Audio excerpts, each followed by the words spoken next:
I am a Chelsea fan. I am a Chelsea fan. We lose together. We rise, we fall together. I am a Chelsea fan. I am a Chelsea fan. We win, we lose together. We rise, we fall together. I am a Chelsea fan. I am a Chelsea fan. We win, we lose together. We rise, we fall together. Together we overcome. Together we can be stopped. We will reach those goals we set together. I am a Chelsea fan. I am a Chelsea fan. We will lose together. We rise, we fall together. I am a Chelsea fan. Chelsea fan. I am a Chelsea fan. We will lose together. Together we win. We rise, we fall together. I am a Chelsea fan. I am a Chelsea fan. We will lose together. Together we can be strong. We rise, we fall together.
Yes, guys. Yes, people. Welcome back to the channel. Welcome back to the final review of the season. I know this was meant to be last night. I apologize for how late this review is, but I ain't even going to front. I went out on the piss. I ain't even going to front. It was the last game of the season. It's the first win that I've seen at a Chelsea game in about 4 months. The first goal I've seen at Chelsea for about 4 months. I went to that game thinking, I swear, if Chelsea go without scoring a goal in this game, it's my fault. It's on me. Because I haven't seen that in like 4 months. I went to the Carabao Cup final, we didn't score. I went to Villa in the Cup, we didn't score. I went to Man City in the Cup, didn't score. Went to Arsenal, less said about that, the better. But we got there. We got there. And also, what a goal, too. What a goal. It's a shame that we've already done goal of the season for Chelsea. Because I would have gone for Caicedo over both of the Palmer goals against Everton. Even the Luton one, because blood. What a moment. And it was his first ever Chelsea goal as well. Worth the wait.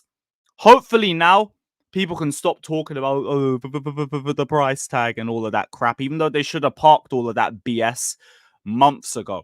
But you know what it's like. When they start scoring goals, people stop moaning. We saw the same thing with Enzo when he bagged that double against Brighton. People are like, maybe Enzo's actually having a good run with us. Maybe Enzo has been a little bit underrated. Oh, what? Because he scored. Okay, cool.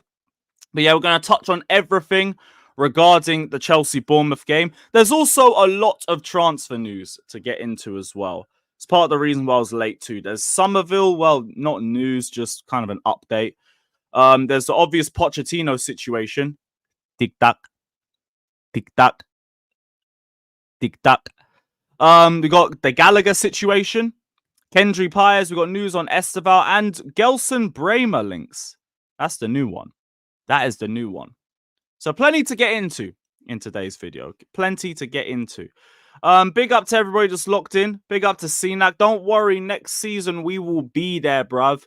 We will be there. Oh, Enzo's finally starting to adapt to Premier League football. That's going to be the crap narrative. Watch, we called it here first. He's finally learning how to adapt. Shut up. Shut up. Shout out Fraser. Saying, don't worry, we will finish off United. Brother, I am not worrying. I am not worrying at all. That's why my vlog title said Europa secured. Because Europa is secured in my eyes. You lot are not losing to United. You're not. And if you do, I'll be very, very, very disappointed. But I don't see it happening. Like this is the worst Man United side in Premier League history. This is Man City in an FA Cup final, and it's not even just a final, it's a Manchester derby. Shiver me timbers. You lot are winning. You lot are winning. Everyone's saying Onana's shameless. What the hell did he say? Let me know. I'm just going to shout everybody else. Big up to Joey. Big up, my guy. Hope you enjoyed your day out at the pub as well, bro. Big up, my guy. Big up. What a way to end the season. Big up to Ravage. Big up to David. Don't worry, bro. Don't worry. I'm still in two minds whether to just do a here we go stream or a leaving party. Because like I said, I don't hate Gallagher. I just dislike his stands. They're unbearable. Literally unbearable. Oh, he's been our best midfielder and all of that crap. He must stay. He understands the club. He gets the club. Like, just find me any track runner and we'll be fine. It's the exact same thing. But credit to Gallagher for his game. I thought he had a decent match. He was involved in the first goal. He's the one who presses the goalkeeper. And there was a massive game-saving block towards the end of the match. If that's the way he leaves Chelsea, nice. Well done, mate. You leave with another memory in the bank. We won't forget that block against Bournemouth. We won't forget that block against Bournemouth. But you still haven't signed a contract. And we haven't offered you a contract. So, time to bounce. Time to bounce, mate. Shout out to Warrior. Yeah, Lauren's deleted the 2-minute timer. It's because he's got the whole Thiago Silva speech in here as well. So I guess one of the videos had to go. Thankfully, he didn't delete the Poch video. Thankfully, we still got our terrorist intro. So let's go. Big up to Certified. Big up to Mediterranean. Big up to Abdi. Big up to Mateta. Are you Chelsea fans? Poch out. We have Glasner. Hey, imagine if Crystal Palace fans were scared of going back to stage one. Going back and starting again. Oh, shiver me timbers. Oh, no, we can't go back to square one. Like, we even jumped into square 3, bruv. Like, what are we doing? Big up to Sam. Big up to Vision. Big up to Hanad, bruv. The less... No. Trust me. That second half wasn't good. Wasn't good. First half was decent. Thought we did well in the first half. Big up to Sean. Big up to Daniel. Yeah, shout out to Havertz Savvy as well. Oh, that changed it. Still the Poch one. Yeah, hold that. Hold that. Where's your little donkey celebration now? You want fuck all, you bozo.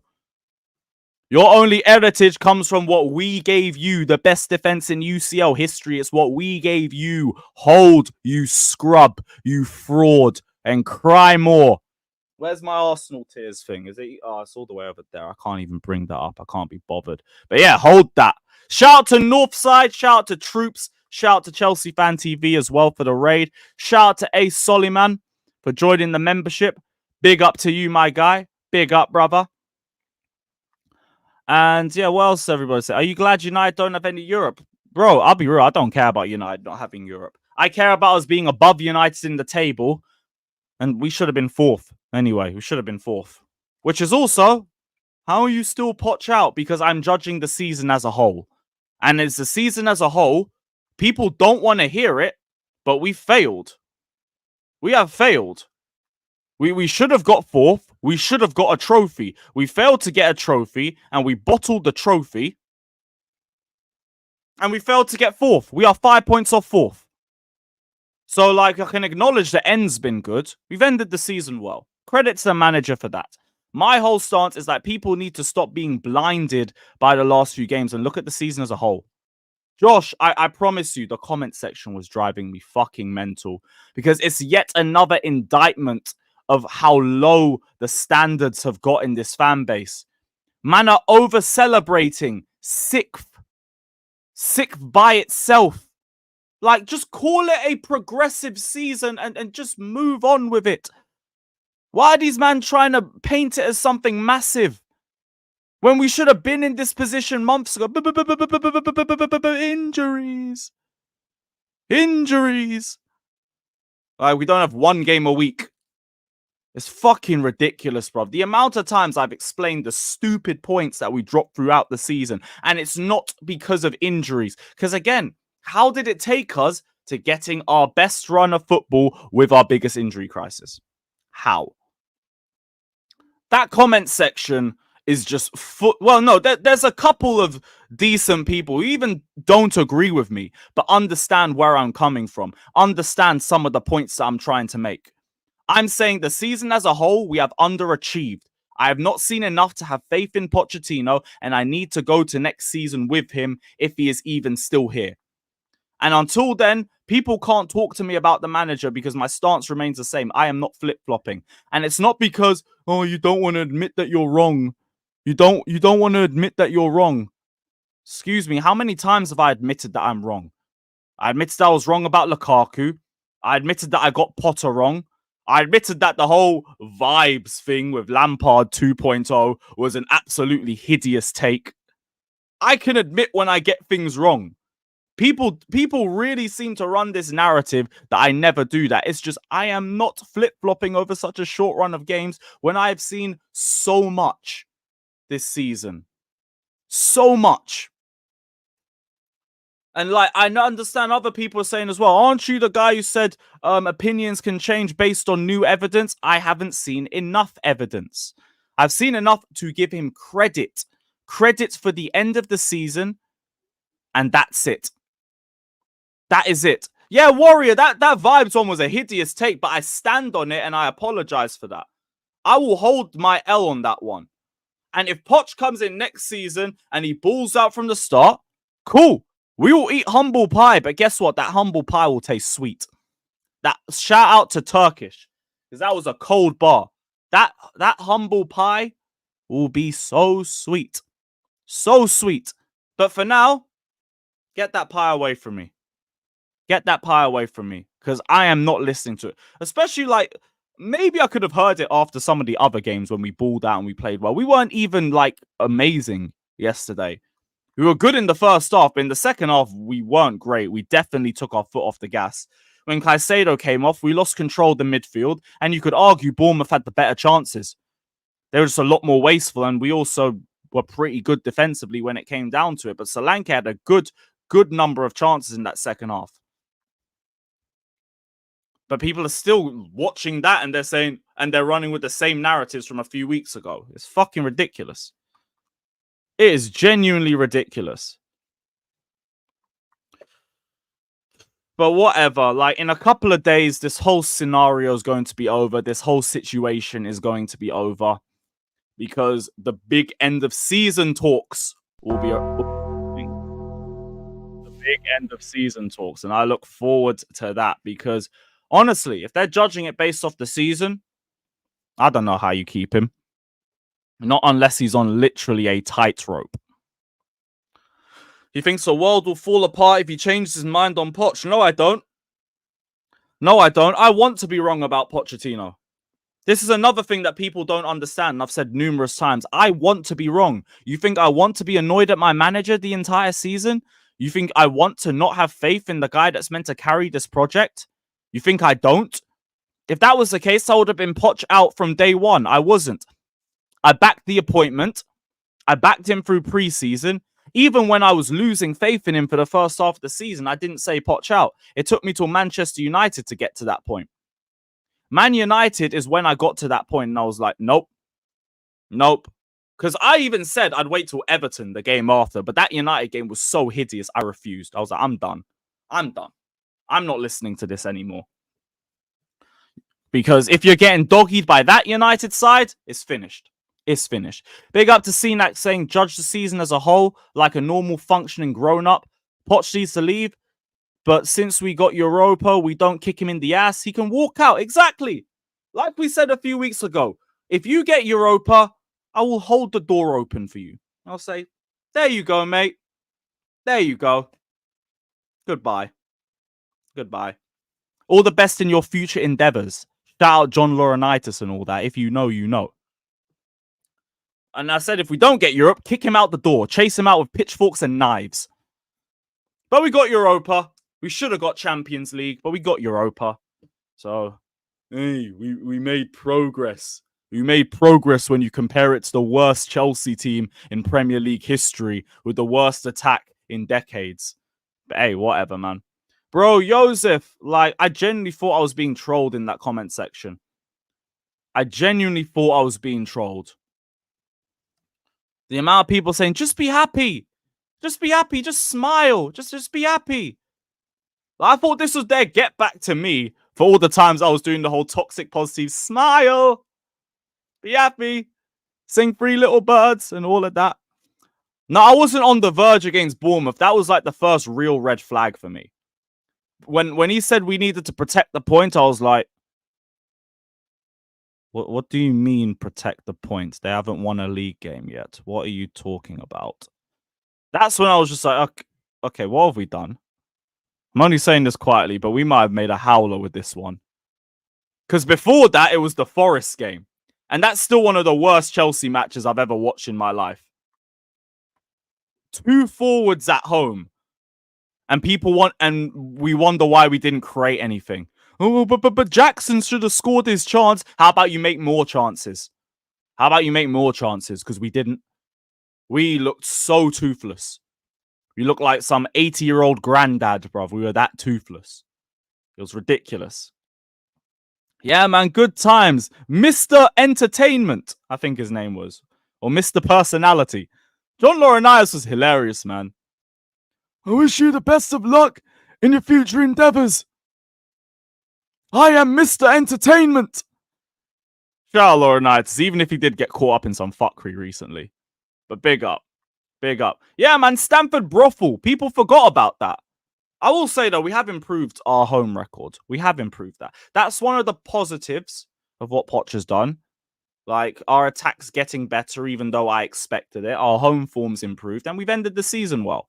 Cool. The players back him. I mean, that's great and all and everything, but like, I think you bring in a good coach, they'll back him too. Don't care. But everything else, whatever.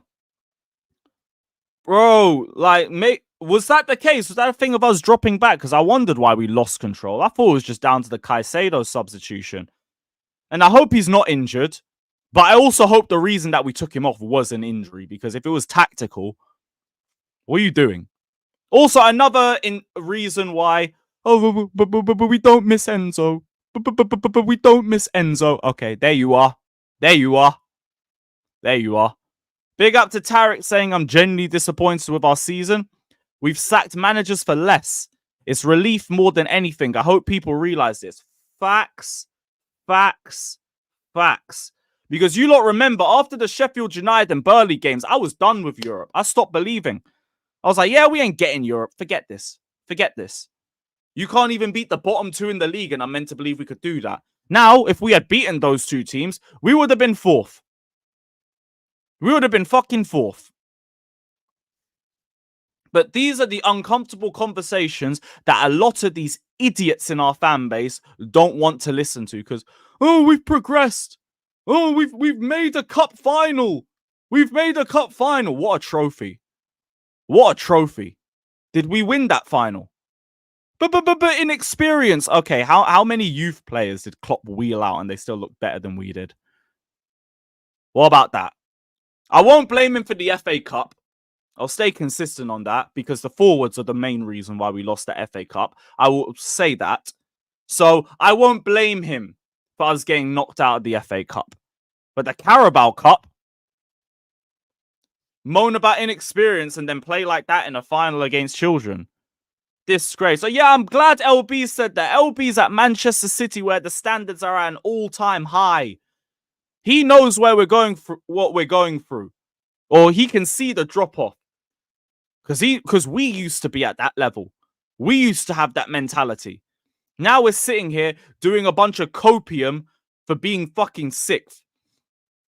In fact, yeah, just because my head's already gone on this. Like, let me go through a couple of these comments. Let me go through a couple of these stupid comments. He's what you call a FIFA kid. Has no critical thinking. Just wants to rotate managers like it's a game. All because I haven't drunk the Kool-Aid over a couple of matches. The most toxic Chelsea fan ever. Okay, I should just smile and be happy. Smile and be happy because, yeah, we just scraped a win against Bournemouth in the second half. Whoop-de-fucking-do. Always so negative. Needs to grow up. Again, we finished sixth and we underachieved on our targets. But hey, be happy. Going to Europe, be happy. You've been beating this potch out drum for so long that I question whether you just want to be right or actually want what's best for Chelsea. It's clear that Chelsea have improved under Poch, but again, it's taken so fucking long. So fucking long to do it. Meanwhile, this guy's waffled about the quality of the squad all season. Does anyone remember? Our reality is mid-table. Does anyone remember that after the Everton game? Does our reality is mid-table? Why am I what? Five points off fourth? Why is that? Why is that? Some fans are just impossible to please. We are literally sixth. We are literally sixth. If sixth has become something to celebrate, standards are in hell.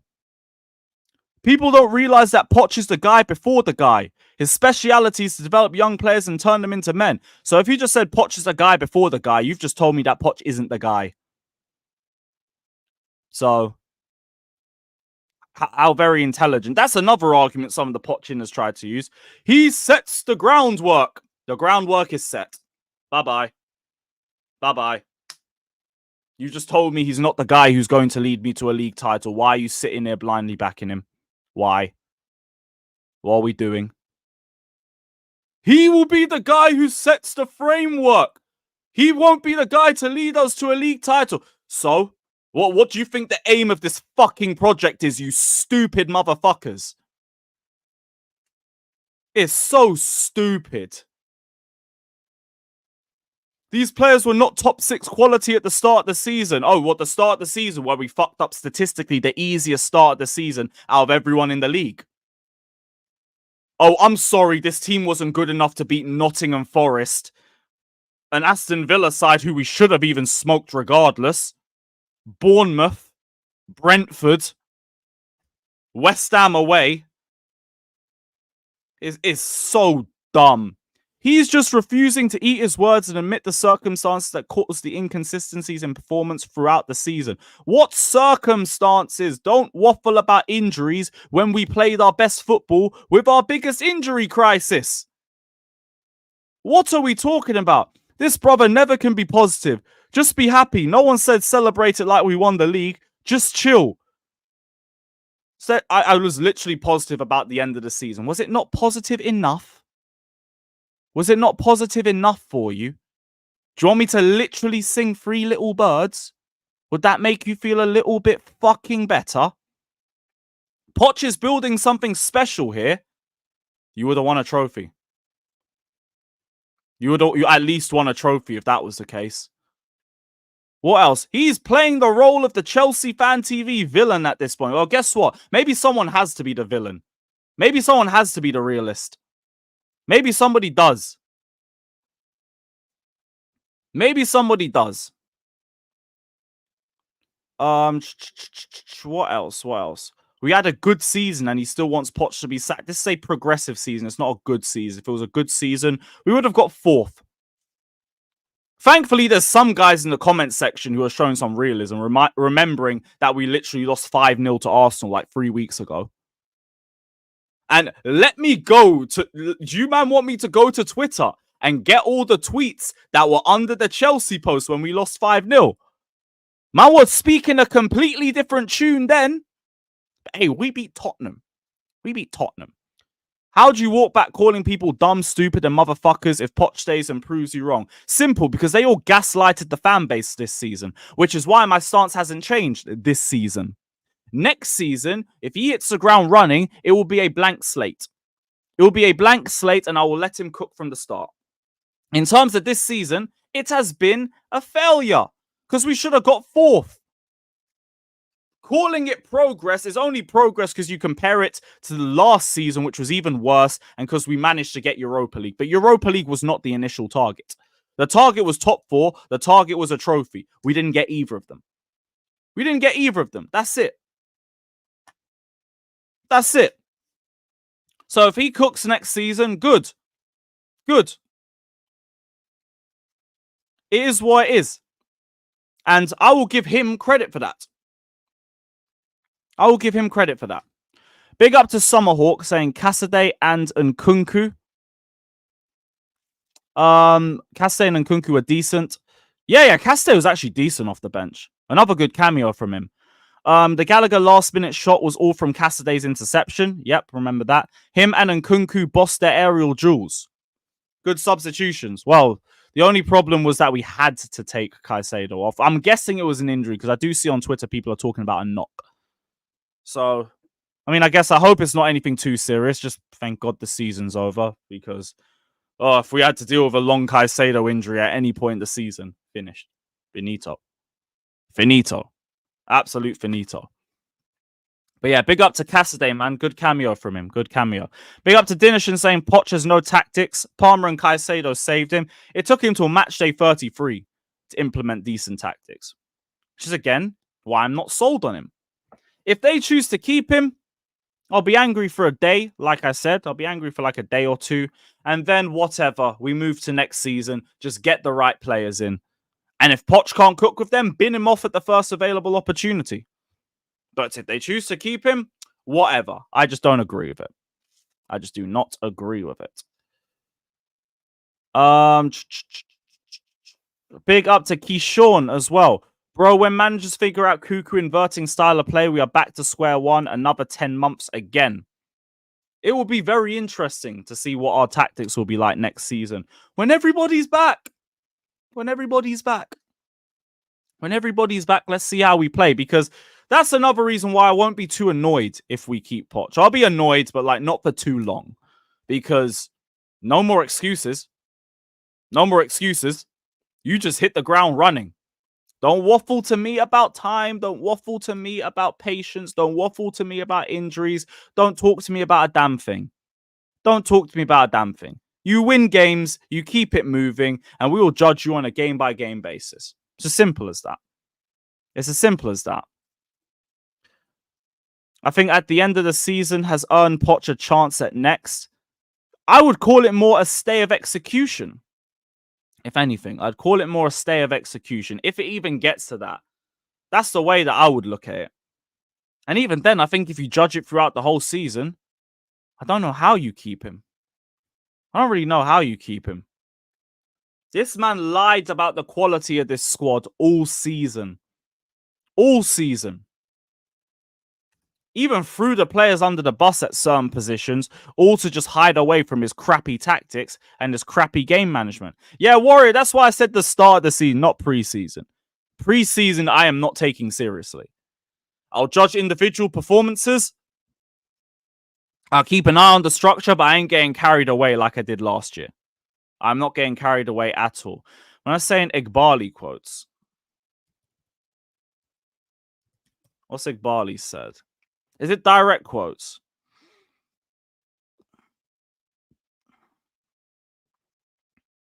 What quotes? I don't see any quotes. I don't see any quotes. Yeah, if you've got in the chat, drop it in the chat. Drop in the chat. Igbali was never fully... this is from Fraser Fletcher. Big up anyway, bro. But Begdad Igbali was never fully convinced Pochettino was the correct man from the start and is yet to be fully sold on his ideas. Igbali is open to exploring other avenues. Nice. Now, I hope I could believe that. But I thought Igbali was meant to be the one backing Poch from the start. So, I don't know. Correct me if I'm wrong, but I swear Igbali was meant to be the one that was co-signing Poch. And even then, like, I don't really believe it from Fraser Fletcher too tough anyway. He's not the greatest of sources. I did see him say that tomorrow is going to be the meeting. Tomorrow's going to be the big meeting, so let's hope tomorrow... Tomorrow is Independence Day, potentially. The 21st of May. We're going to keep a big eye out. We're going to keep a big eye out. I really, really hope that tomorrow is the day. But we will see. Sean, that's what's going to happen. It won't be a sacking if they get rid of him. It will be a mutual consent, or it will be painted out in that way. Because it looks the best on both sides. Poch leaves with his reputation intact. And the board, it doesn't look as bad as a sacking. It doesn't look like you've just made another sacking. Plus, they've also given him the season, which makes them look a bit more patient and all of that. So it's whatever. We will see what happens. I think it's going to be a mutual consent thing because he's going to ask for more control over transfers. He's not going to get it. I think Gallagher's going to be a part of the conversation, and he's not staying. Literally not staying. Which is also a very good segue into the Gallagher situation. Just let me get pies up quickly. But also, shout out to JS7 on the way too. Big up JS7 saying, big up Lewis, Palmer and Jackson were very sloppy yesterday, but who cares? We won. We got Arsenal tears and a Silva send-off. Up the Chelsea. Yeah, like, I thought we were good in build-up play, but we were very wasteful and indecisive in the final third when it came down to it. I think Palmer was holding onto the ball for a bit too much in phases. Noni a little bit quiet. Sterling had good moments. He had a lot of good moments in the game. Couple sloppy ones too, but... I think you could argue he was our better forward in that game. Yeah, I think the best thing about our game really was just the build-up play in the first half. I thought that was good, and we were decent defensively. We just lost a lot of control in the midfield after Caicedo went off.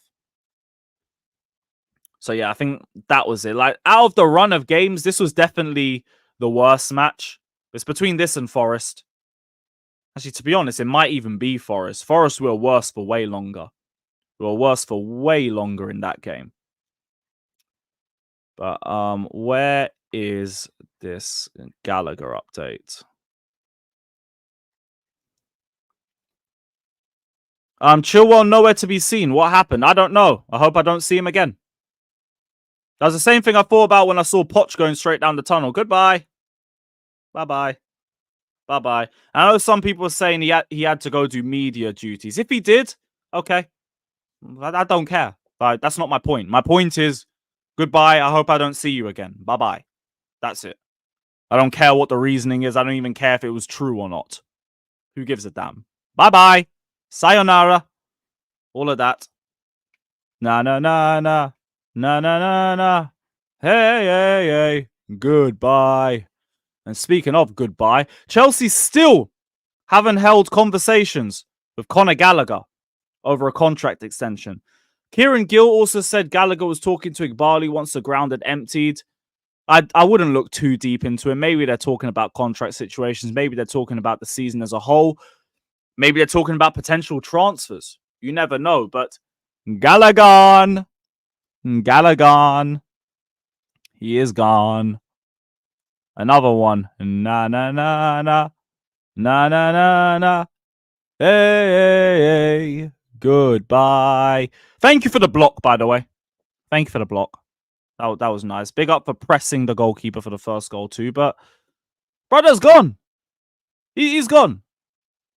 If it wasn't already clear, we have literally got to the end of the season and his contract has not been extended. And HR, I'm with you. Like, I keep saying this throughout the season. I don't care if we re-sign him.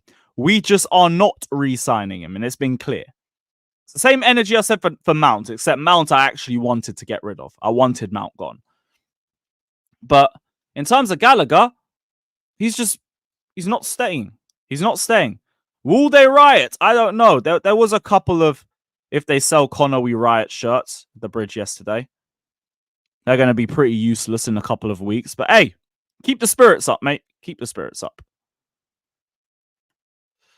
But yeah, Gallagher. And if he re-signs, great. We have more midfield depth. Cool. I'm really fine with that. That Gallagher staying stream would be hilarious if he was to re-sign. Just because the amount of people coming in here who would say, hold. When I've said all season, I don't care if we keep him. I don't care if we sell him. If you want to get me my pure profit, go get me my pure profit. If you want to keep him, go for it. But we clearly aren't. Villa are interested. Spurs are interested. Who's the other one? Newcastle are interested. And we will probably try to push Gallagher off before the Euros because, like we've already said, Southgate will not allow negotiations on England players during the Euros. So I don't think it's going to be done anytime late in the window. It's going to be in the first few weeks. I saw HITC Sports say Tottenham will probably bid very soon after the season ends.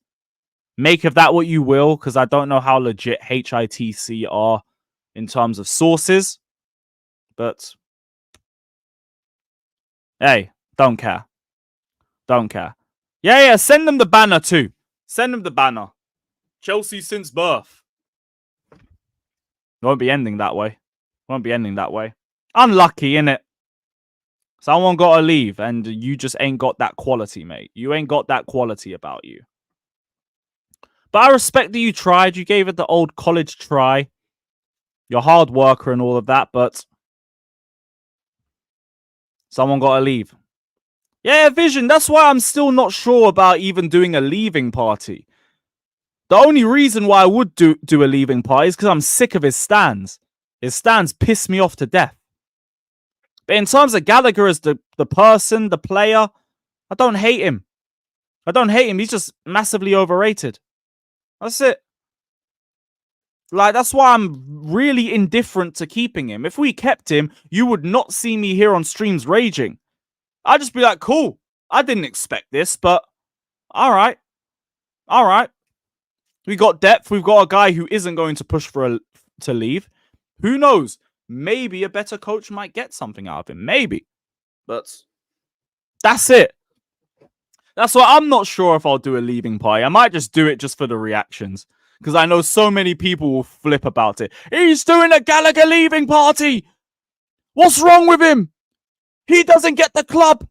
He ain't proper Chelsea. You can't celebrate Gallagher's departure and be proper Chelsea. You don't understand the club. The only people who want to sell Gallagher are the people who don't get the club and the people who don't go to fucking football games. We will see. That's the only reason why I would do a Gallagher leaving party. Just because I want to piss people off. Just because I want to piss people off who've been overrating this guy. I don't hate Gallagher. I don't hate him. And I've tried to make that clear for so long, but so many people just naturally think I don't like him. No, I just don't rate him to the same level that you do. That's it. And even I acknowledged at the start of the season he was improving. He just regressed since then. Man just straight regressed. I said you gotta do it. You know what? I might find a way to twist it. I might find a way to twist it. Maybe we'll change the title to something just dunking on Gallagher stands. We've got time. He won't be leaving for at least another week, maybe 2. So we'll see. Yeah, it will never be proper Chelsea. The only people who don't rate Gallagher are those guys who don't go to the fucking bridge, mate. And if you don't go to the fucking bridge, your opinions aren't fucking relevant. Bozos. Absolute bozos, bruv. And also, those are not my thoughts, just for any idiot who actually thinks that in the comments. No, that's not my thoughts. I've always backed fans around the world. You are not one of the biggest clubs in the world without support across the world. If you hate the worldwide fan base, you're a fucking idiot and you don't understand in simple income, simple advertising, simple marketing. So, yeah. You can't be one of the biggest clubs in the world without support around the world, and you gotta respect the worldwide fan base. Simple as that. And if you can't understand that, you're fucked. You're fucked. Go support a Sunday League team. Go support a Sunday League team. Something like that. Jesus Lord. Amen. Amen to that. And yes, shout out all the Chelsea fans around the world as well, by the way. You lot get a lot of stick because you've never been to the fucking bridge. Don't worry, everyone will get their day. I got to see Matt yesterday. I got to see Kepistan Matt yesterday. That was brilliant. That was brilliant. I'm glad I got to link up with him. That was the first time he's ever been to the bridge as well. That shit is like one of the greatest days of certain people's lives. And what, we're meant to look down on them because they live across the world? It's stupid. It's so stupid. But yeah, shout out, Matt. Shout out, Matt. Gallagher stuff all done, though. He's gone. He's gone. Yeah, big love to everyone around the world. Even the local fans, even the fans across the world. Big up to every single one of you. You all make this club. Even if we disagree, like even in terms of how angry I've been with Poch Inners and everything, note that I have never, ever questioned anybody's fandom. I've never said that if you back Poch, you don't back Chelsea or anything like that. No. Because we all just want the club to succeed. Whether I agree with mentalities, whether I agree with mindsets, whether I agree with opinions on individual players or the managers, I don't question people's fandom. Because we're all Chelsea fans. We all want the club to succeed. It's as simple as that. That's it. So, yeah, I feel like I need to make all of that clear too. I gotta make that clear because, yeah, I also have been really onto Poch Inners this season, but it's because this season's been so infuriating. This season's been literally infuriating. Because look where we are now. We should have been here months ago. Literal months ago. But it is what it is. There's still some other news to get through. So I saw yesterday from tutojuve.com. I don't know how legit this source is, but they said Chelsea have joined the race to sign Juve defender Gelson Bremer from Juventus. Let me just try and get the thing up quickly. Gotta go through all of the match stuff from Chelsea HQ. But yeah, we're linked with Bremer. This is the first time I've seen these links. Yeah, there will be Euro 2024 watch-alongs. There will be. Not every game, but there will be certain games that we do. But yeah, I've been doing a bit of research into him. I think he's meant to be Juve's best defender. I think he was meant to be the best defender in Serie A last season for Torino as well. Good leadership. Consistent, physical centre-back. Juve fans love him. Juve fans don't want to get rid of him. They've been talking about how he's been their best centre-back and how he's one of the best centre-backs in Serie A. So there's got to be something to this player. 27 years of age too. So I guess that whole under 25 narrative will be in the bin if this is a serious link. Yeah, Copa America watch-alongs will run that too. We'll run that too as well. There'll be a lot going on the channel this summer. He has a release clause of, I think, around 60 to 70 million. Let me just double check. It all just says 60 to 70 million. No, the release clause is valid from next summer. The release clause is valid from next summer, so that don't mean nothing. Apparently, it's a 43 million release clause. Actually, I'm not sure if that activates in 2025 or not. Different sources are saying different things. Let me just double check. Yeah, 2025. 2025 is that release clause. So maybe not. Maybe not. But the club apparently does need to sell. So we might potentially be able to go in for him. Does look like a promising centre-back. I'll need to do a bit more research on him. But from what I've seen, I'm reading good things. Juve fans don't want to get rid of him. He's a good leader. Physical centre-back. Don't know about his ball-playing skills. I didn't see too much about that. I don't know if it's got anything to do with Trevor Chalobah, because remember, Silva's leaving anyway.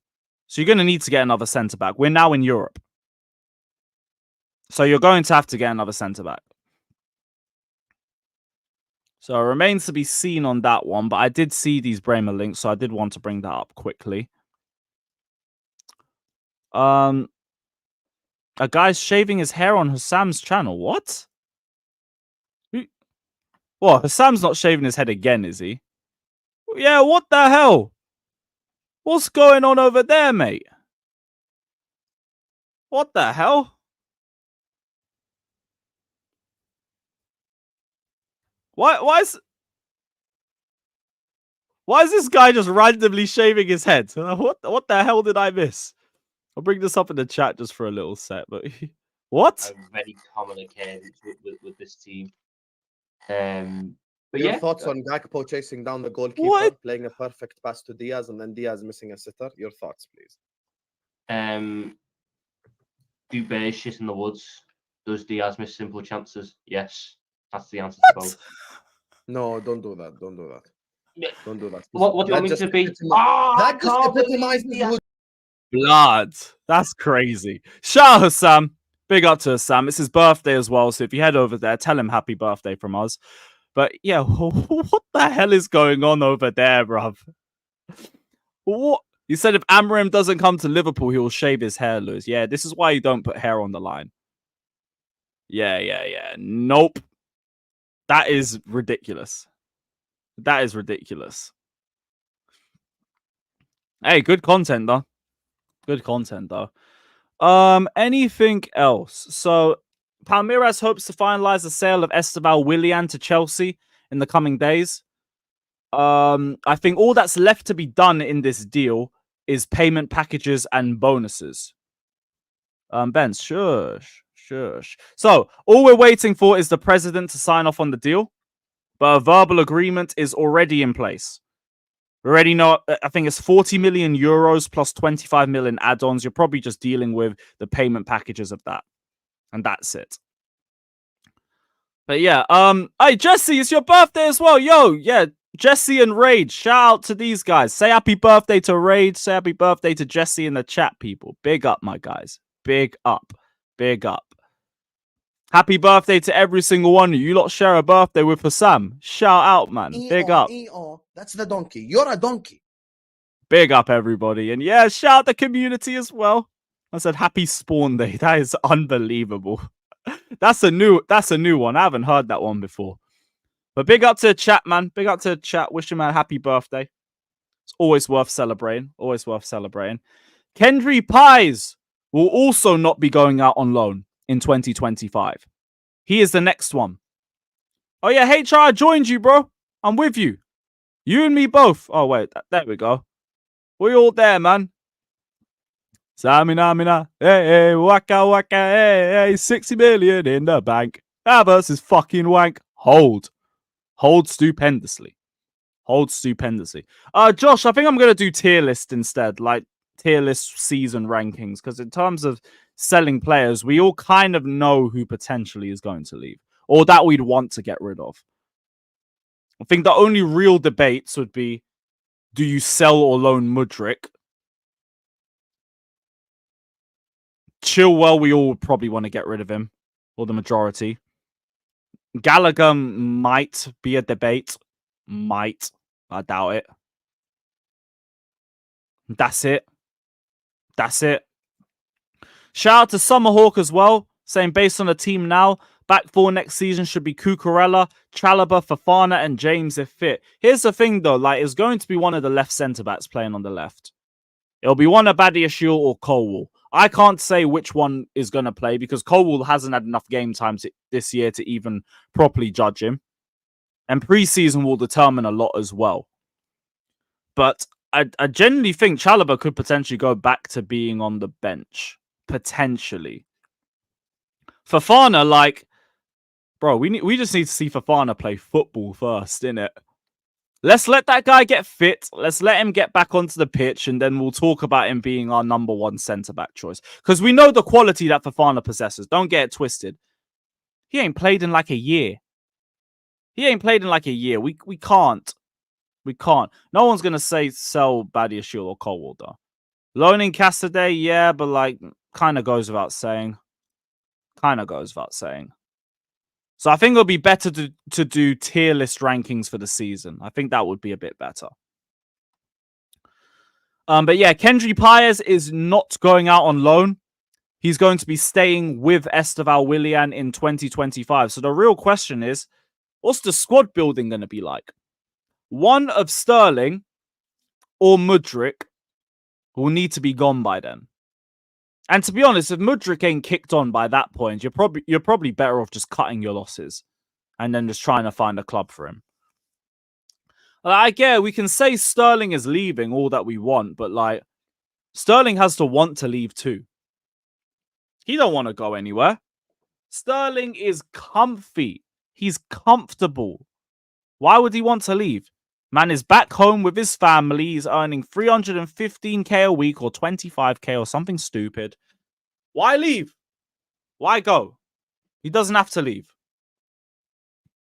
Like, I'm with you. I would be fine with selling Sterling. But I don't see why he'd go. I don't see why he'd go.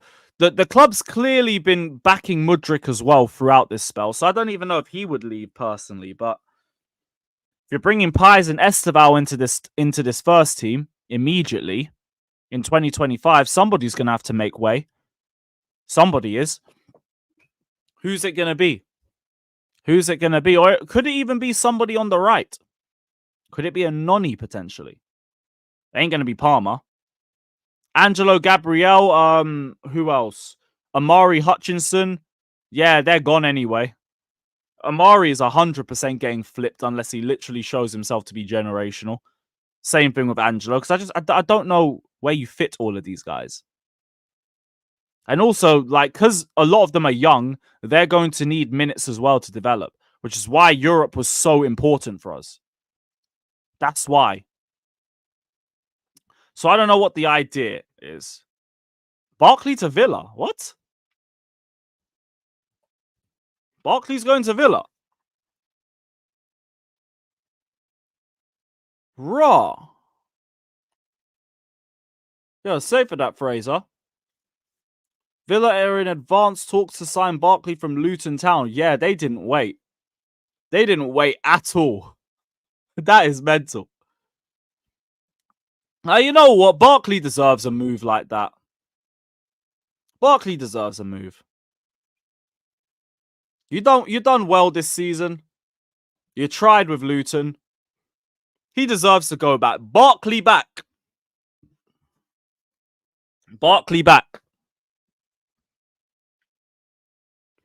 Fair play to him. Fair play to him. Ugh, I won't lie. Never rated him when he was at Chelsea. Not one bit. Not one bit. But he has seemed to revitalize himself at Luton. He's going to be in the Champions League. Fair play to the guy. Fair play to him. Big up. But yeah, Villa did not wait. Luton have only just gone down. Man are still mourning. These lot are still grieving, and they're like, yoink, yoink, we're taking him. Thank you. Thank you, bye-bye. That is crazy. They didn't get a moment to breathe. They did not get a moment to breathe at all. Was there anything else? In terms of Pochettino, same old stuff. Crucial days for Pochettino as discussions are set to take place. This is from Fabrizio. Those involved in the review will seek to determine whether it's the quality of signings or Poch's tactics that made them such an attacking force, and will assess whether the head coach has improved his players. Good. Sounds like it's going to be a very in-depth analysis of the season. But that's from Simon Johnson, so I'm not too sure on that one. The bigger question, though, needs to be the defense. What the hell happened to the defense this season? That's where we really need answers. The attack, first off, we signed better forwards. We have forwards that want to be here. That's it. Chelsea players are in the dark over whether Pochettino will continue next season, but Petrovic says the squad is behind him. It's from Kieran Gill. That is a non-story.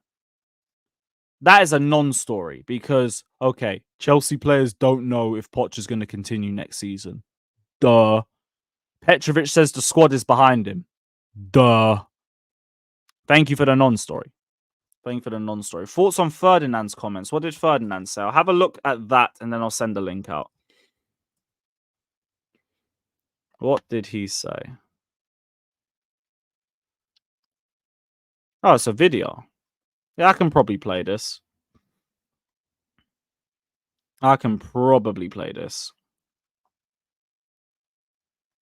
Man United takeover is imminent. We're hearing the Qatari bid is the one that's taken over. It's the one that's going to be accepted, and it's the one that is going to go through. Hallelujah, man. We can't wait. Shut up, you cunt. Hey, okay, Fairs. I got completely thrown out of left wing with that one. What an ending. No, but what did he actually say? Did he actually say something, or was it just that shit? That ending was fucking mental, bro. I thought that was going to be like some Chelsea news or something. Oh, here it is. Here it is. Yeah, that was the wrong one, but cool. You know what? That was funny enough to bring out. That's fine. What the hell, man? Big up to Rio saying from what I'm hearing, I'm not sure Poch is going to be there. The mutterings I'm hearing coming out there, I'm not sure that's going to end well. What sources does Rio have? Because the maddest thing is, like, I wouldn't be too shocked for him to know somebody who knows somebody. Maybe. From what he's hearing, he's not sure Poch is going to be there. Like, yeah, maybe Joe Cole. Maybe it's got something to do with Joe Cole.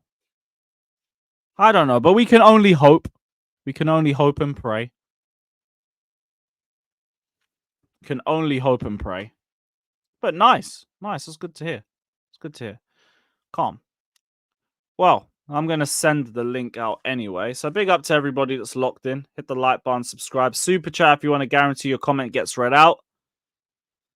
And yeah, let's see what everybody's saying. Let's see what everybody is saying. Shout out the chat. Shout out everybody that's locked in. What an end to the season. And up the Chelsea. Up the fucking Chelsea.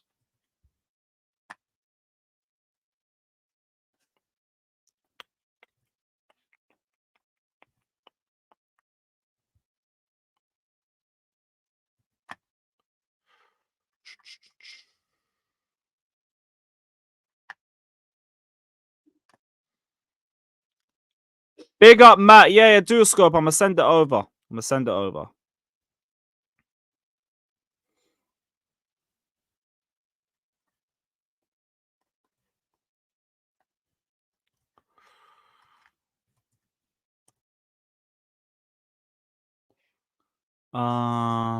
is it?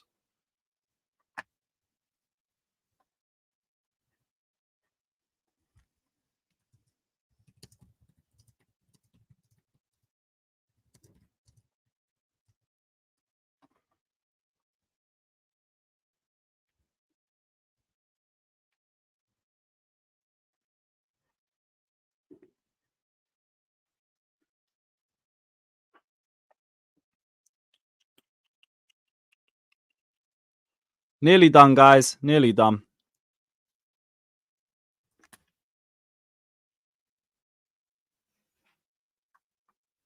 Don't think we've missed anyone. Boom.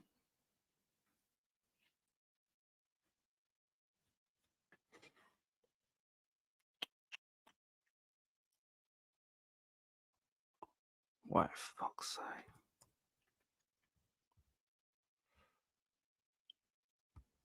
Yeah. Yeah, that is everyone. All right, cool. Shout out, Nathan. Big up, my guy. Yeah, big up, Hope Lewis. you're good. Yeah, I'm doing all right. Yourself? Yeah, not bad. Good end to the season. Nice Yeah, little drink up was. after the game. And now we're into our favorite part of the year, the transfer season. This is where we good old transfers, huh? Yeah, like we know Estebal's basically done. We're just waiting to figure out what the payment package is going to be with him. Yep. Gallagher's probably leaving. Still haven't held contract talks with Gallagher over a contract extension, which is not surprising. Not surprising Yeah, at to all. be honest, not really too surprised with that. Allegedly, well, he's asking like 150k a week, like triple his salary, so bit of a sticky one. But yeah, I don't even mind like that, to be honest. That's the most I would give him. I think the problem was either they don't want to keep him or maybe contract length. Maybe contract length potentially. Yeah, true. But either way, brother's gone. He'll probably be gone in a week or two. Prize, like this is just Matt Law trying to get clicks. Time will tell if it was his last supper. You're a joker. Absolute joker, bruv. But yeah, Nathan, what was your thoughts on the game, bro? What was your thoughts on the game? Yeah, it was in a way it kind of summed up like our whole season. Like, to be honest, like we had moments where we were decent, we had to play, but then just sloppy in defense. And once Caicedo came off, we lost control of the midfield, and then Bournemouth dominated us and could have conceivably got an equalizer. But yeah, other than that, like it was a well-deserved, well-fought victory. But yeah, it's a bit of a sticky one, that match. But glad we won. Good, give Thiago Silva a good send-off, and finish sixth. Thankfully, thankfully finish sixth as well, because Newcastle could have pipped us to that if we dropped points to Bournemouth. So luckily we got that done, and just hopefully Man City do us a favour against Man U, and we get you. They're gonna do us more than a favour. They're battering them. Yeah, most likely. What are you saying, Matt? If you want to see some Arsenal tears, go on my latest Instagram. My latest TikTok post, bruv. It's got about 1,000 comments in the fucking. It's got about 1,000 comments. Yeah, give me a sec. I'll pull that up in a little sec. Do a scope. What are you saying, my guy? Welcome back to the channel. Hope you're good. Yeah, all good, man. I've been busy the last couple weeks, months, but no, it's good to be back. It's nice to see you guys. Yeah, man. How's your thoughts been with the end of the season and all the potential transfer news? Okay. The end of the season, I think people are giving Poch way too much credit for the end of the season. I think we managed to climb the table because United were shit, and which we knew all season. But I think eventually their luck ran out, and we capitalized on that. Fair enough. And like I think. Who else did we jump over? Like Brighton and these guys, West Ham. We had to these Tottenham, Newcastle. No, not Tottenham. No. I'm not saying that. I'm not saying that we beat. I'm saying that we actually climbed in the table. I think because when we were ninth, we had to climb over West Ham, Brighton, and United. I don't think it's much of an accomplishment to jump over these teams. If you look at the table and go on all them ticks, bruv, we have 5 ticks in a fucking row, mate. I mean, that's all well and good, but we also overdue.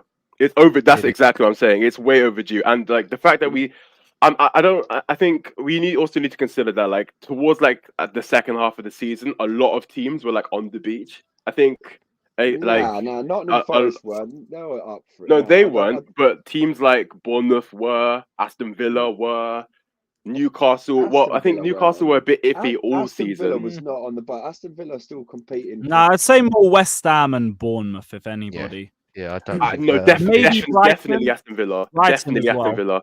Aston Villa were on a 13 home win streak, and then I think we the one to break it. And then since then, they've just been on a bit of a downward trend.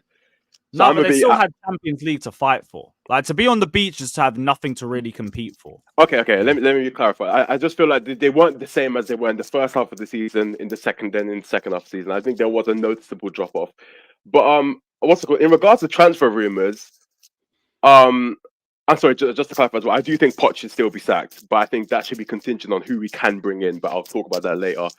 But in terms of like transfers, I'm a bit conflicted. I think if you guys remember from a while ago, I think you guys know I'm not a fan of Jackson.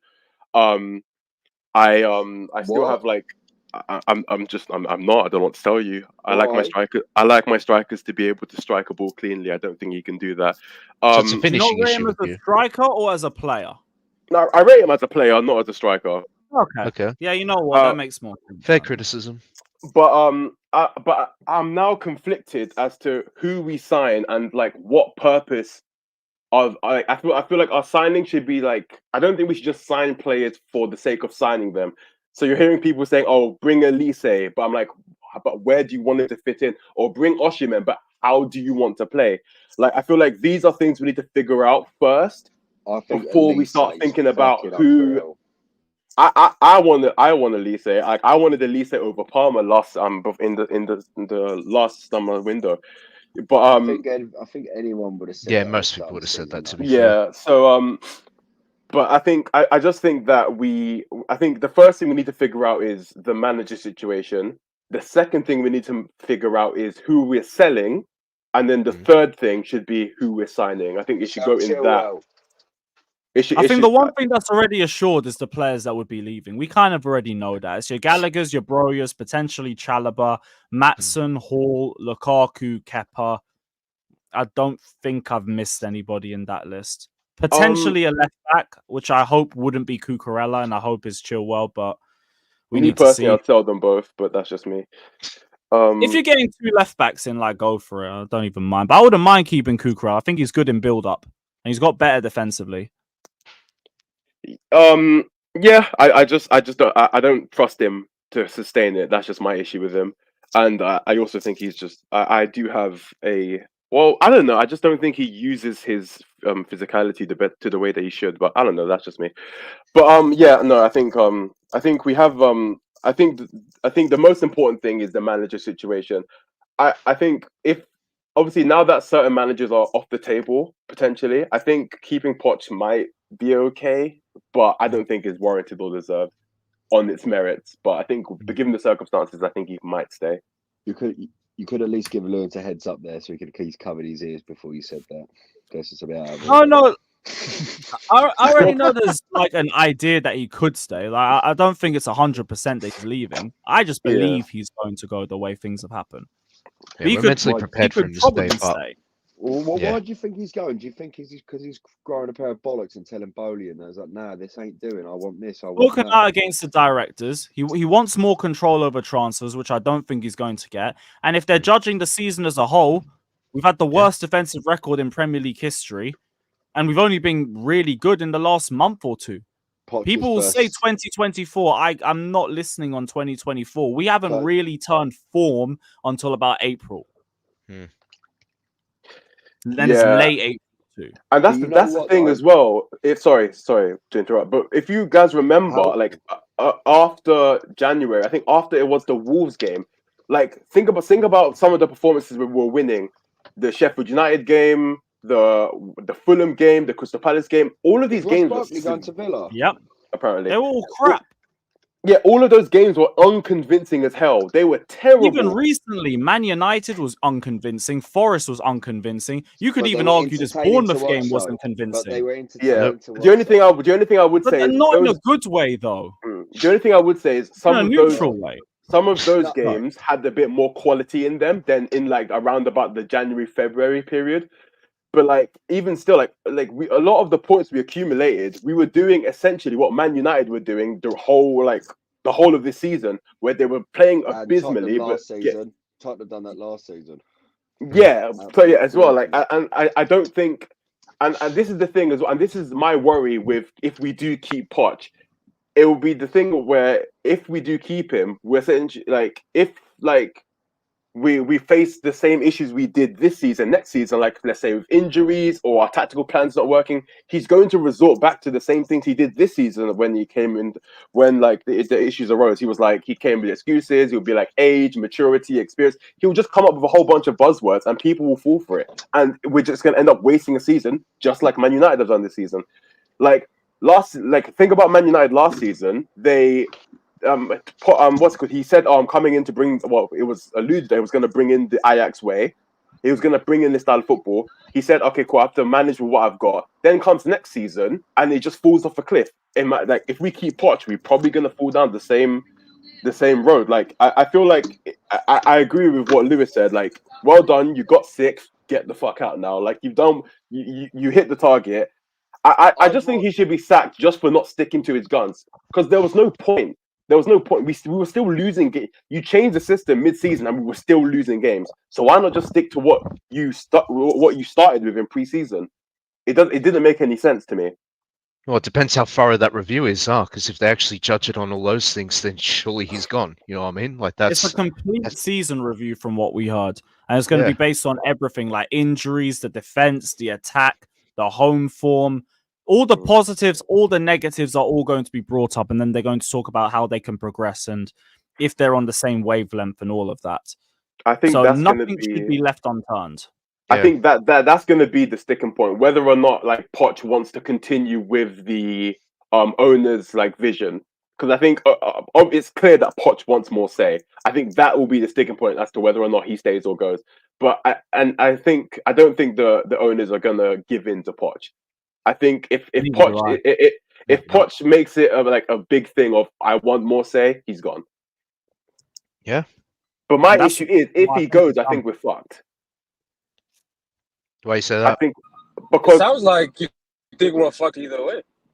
Say that again? If he stays, we might fall off a cliff like Ten Hag. If he goes, we're probably fucked either way. Like this. No, that's not what I'm saying. Well, earlier you said if he stays, we could fall off like Ten Hag did. I said we could. Yeah, what I'm saying is he deserves to be sacked on his merit. We could. But then you just said if he leaves, we couldn't be fucked. Okay, the reason why I'm saying we're fucked if he leaves is because we should have been lining up a replacement from a while ago, and I feel like there were managers that I think would have done really well with this squad that we could have got if we started looking earlier, but we didn't. And I think now we might have to rush it and just like pick off anyone that's available now. They still have to pick us as well, though. Goes both ways. I was thinking Nagelsmann, me personally. That was the manager that I thought would do great with this current squad. But I think I believe he could have been convinced. But I think now, I mean, obviously there's still De Zerbi, and I have like a weird inkling. Fuck no. I don't want De Zerbi. I don't want De Zerbi. No, but that's what I was asking you. I said, who were the managers you would have wanted that are now not on the table? We stuffed him like Nagelsmann last week. Yeah, Nagelsmann. I think so. Yeah, Nagelsmann. I think Flick's also still about. Flick's still there. Nagelsmann is your only option, and Nagelsmann already told us no. It's kind of a difficult, like, I don't know where we go from there. He told us no last season. He told us no last season. Pavel was his guy, and we fired him. It's more of a party approach. If they say Pavel was his guy, the owners fired him. He's not coming here. I don't know what there's no. So if that's the only option, then it's like there's not a lot of options. And there's one option. So yeah, but anyway, like it is what it is. I mean, I do think I think I guess we'll see. But I don't think. I think there's obviously like a lot of things that will change from now till like from when the transfer window starts to when the transfer window ends. So yeah, I just guess we'll see. But yeah, I've just seen this as well. Just popped up from CFC Daily. So it's believed that Chelsea will value Trevor Chalobah at around 25 million again this summer. Which I hope isn't the case, because he's the one that I really want to keep. And even then, I'm thinking, what is 25 is a little bit low. That's a piss. Yeah, at least 35. At least 35. It really is. What does he do in training? Is he like dog shit in training or something? No, he's just Yeah, pure like profit. his value is so low. Even a year or two ago, it was like what 30 or something like that. I think. Actually, no, we were trying to sell him for 50, but I don't even think we were gonna get that at that time Yeah, with the I think injuries. a team offered 35 for him. But wasn't he from Bayern or something? Bayern had an interest in him, and they weren't willing to Bayern pay did, Chalobah's a him. well-behaved boy, mate. He's a well. So But just a my bit thing more. is this, right? Chalobah's available for 25 million, attracting interest from Spurs, Bayern, and Forest. Declined the move to Forest, preferring clubs competing for Europe. Potential transfer to Bayern fell through. They've since signed Dyer.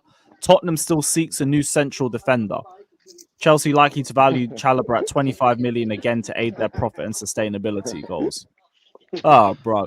You know what? After all the months of this of taking the piss with Gallagher, it would be fucking karma if Chalobah ended up at Tottenham. I swear on my life. It would be such bad karma. I hope it don't happen, but we'll see. I think they should sell Disasi instead of him. Yeah. I don't think either or. Like, Disasi's defo ain't leaving. Chalobah, I'm guessing we're still trying to sell him from the sounds of it. Yeah. Well, that You means have you too got many to centre go backs. backs. But this is what I mean. Like, why are wouldn't we say still that. why are we still looking at more centre backs? No, because like Silva's leaving, Chalobah's potentially going to leave, and you want about 4 or 5 centre backs when you're in Europe. And not to mention this question Yeah, but marks then over why? Wesley Fofana as well. Although the saying fifth could just be an academy grad, so don't have to be that. Like Fofana, Disasi, Chalobah, Badiashile, Colwell, still 5, and some of them we recently signed. So even if you sell Disasi, I'm not Disasi, Chalobah, you still have 4 centre backs. Like, are you looking to sell another? Or because there was links of a Badiashile loan to AC Milan. Are you gonna open that? I'll be okay with that. Actually, no. I think I would be more okay with loaning Colwell because I think he's physically weak for a centre back. But anyway, that's a whole nother thing. I hear that. That's been his weakness this season, defo. But yeah, so Fofana, Colwell, Badiashile, Disasi, and Trev. So yeah, okay. So maybe Trevor leaves, and then we're gonna add another, let's say, higher quality centre back. But man, Chalobah's been good. Yeah. But then you might as well just sell Disasi for that reason, like because you literally signed Disasi for 40 million. If he's not going to be the quality centre back, then why is he here? Whereas Trevor is an academy product, so he has a little bit more. Well, he has less certainty as to where he stands in the pecking order. So I don't get that. The thing as well is it's not like it's not like Disasi's bad either. Yeah. No, he is. He is. He is. You really think? I think so. Especially like compare Disasi to how Chalobah's been playing. You know, like it's night and day for me. Nah, I hear it, but our structure also improved when Chalobah was in the side too. I mean, so that says something, doesn't it? Not really, because like that came from the manager. So like even then, like Disasi was looking like our best centre back at times in the season when our structure was a mess. I think he contributes to the mess. I think his passing, him on the ball. I think he takes. He's too had long bad moments. He's not been perfect. I'm with you on that. But like, I don't think Disasi's as bad as people are making him out to be. I don't think he is. He's just had bad moments. Maybe Chalobah's a bit more like athletic, maybe. But yeah, like I don't want us to sell Chalobah. I especially don't want us to sell him for 25 fucking mil. Like you can get way more than that for him. Yeah. Maybe that's just a way to start a bidding war or some shit. I don't know. We'll see how this one goes. But like the one thing I will say with Chalobah is that he has raised his resale value in the last few months because 50 million in January was stupid. Or with the injuries was stupid. It was never going to happen. He needed to play regularly and he needed to show that worth. He's done that now at the very least. If he leaves, I guess it is what it is. But maybe, like, to be honest, maybe it's not even a guarantee that he does leave. Because this is just a Matt Law think piece when you really think about it. It's believed he'll be there for 25 million. it's believed that he might be for sale, but like nobody's actually come in for him.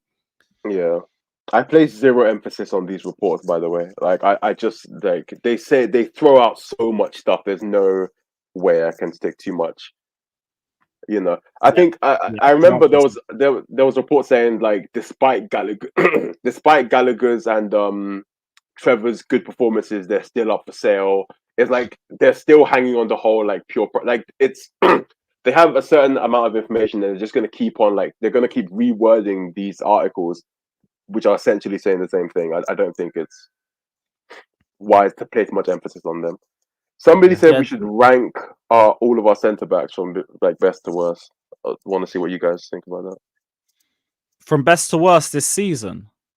Just overall. Okay, so if we're doing this just based off performances alone, like Chalobah might end up being top of that, just because he's had less disaster classes. Everybody's had bad periods this season. Colwell's had bad periods. Badiashiel's had awful periods. Silva wasn't good at the start of the season. Fofana's not even been about. So if you're doing it based on form this season, then it will be Chalobah first. Then okay, maybe just do quality overall then. Quality overall then. Okay, well, it's probably still Thiago Silva first then. Okay.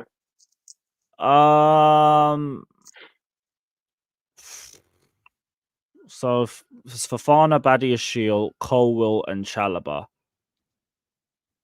I think maybe I'd push Fofana second, but he hasn't played. So it's probably, if it's players this season, then no. That's the thing. Silva. Oh, sorry. Yeah, keep going.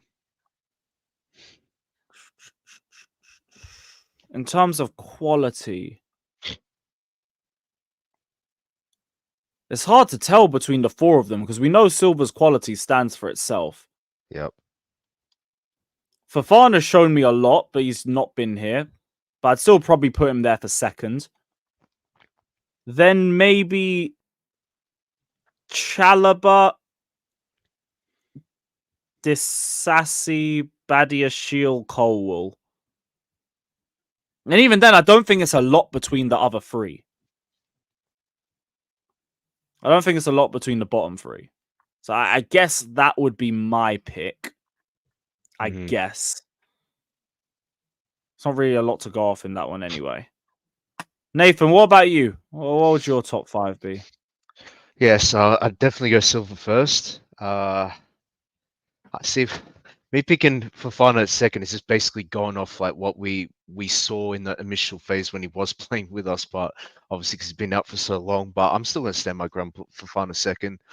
I'd probably put Badiashile ahead of Disasi and then Colwill, but I feel like he got done dirty because he's been playing at left back, which isn't his actual position, but Poch was really sticking to his guns by putting him there. But I'll probably put it in that order, to be honest, right now as it stands.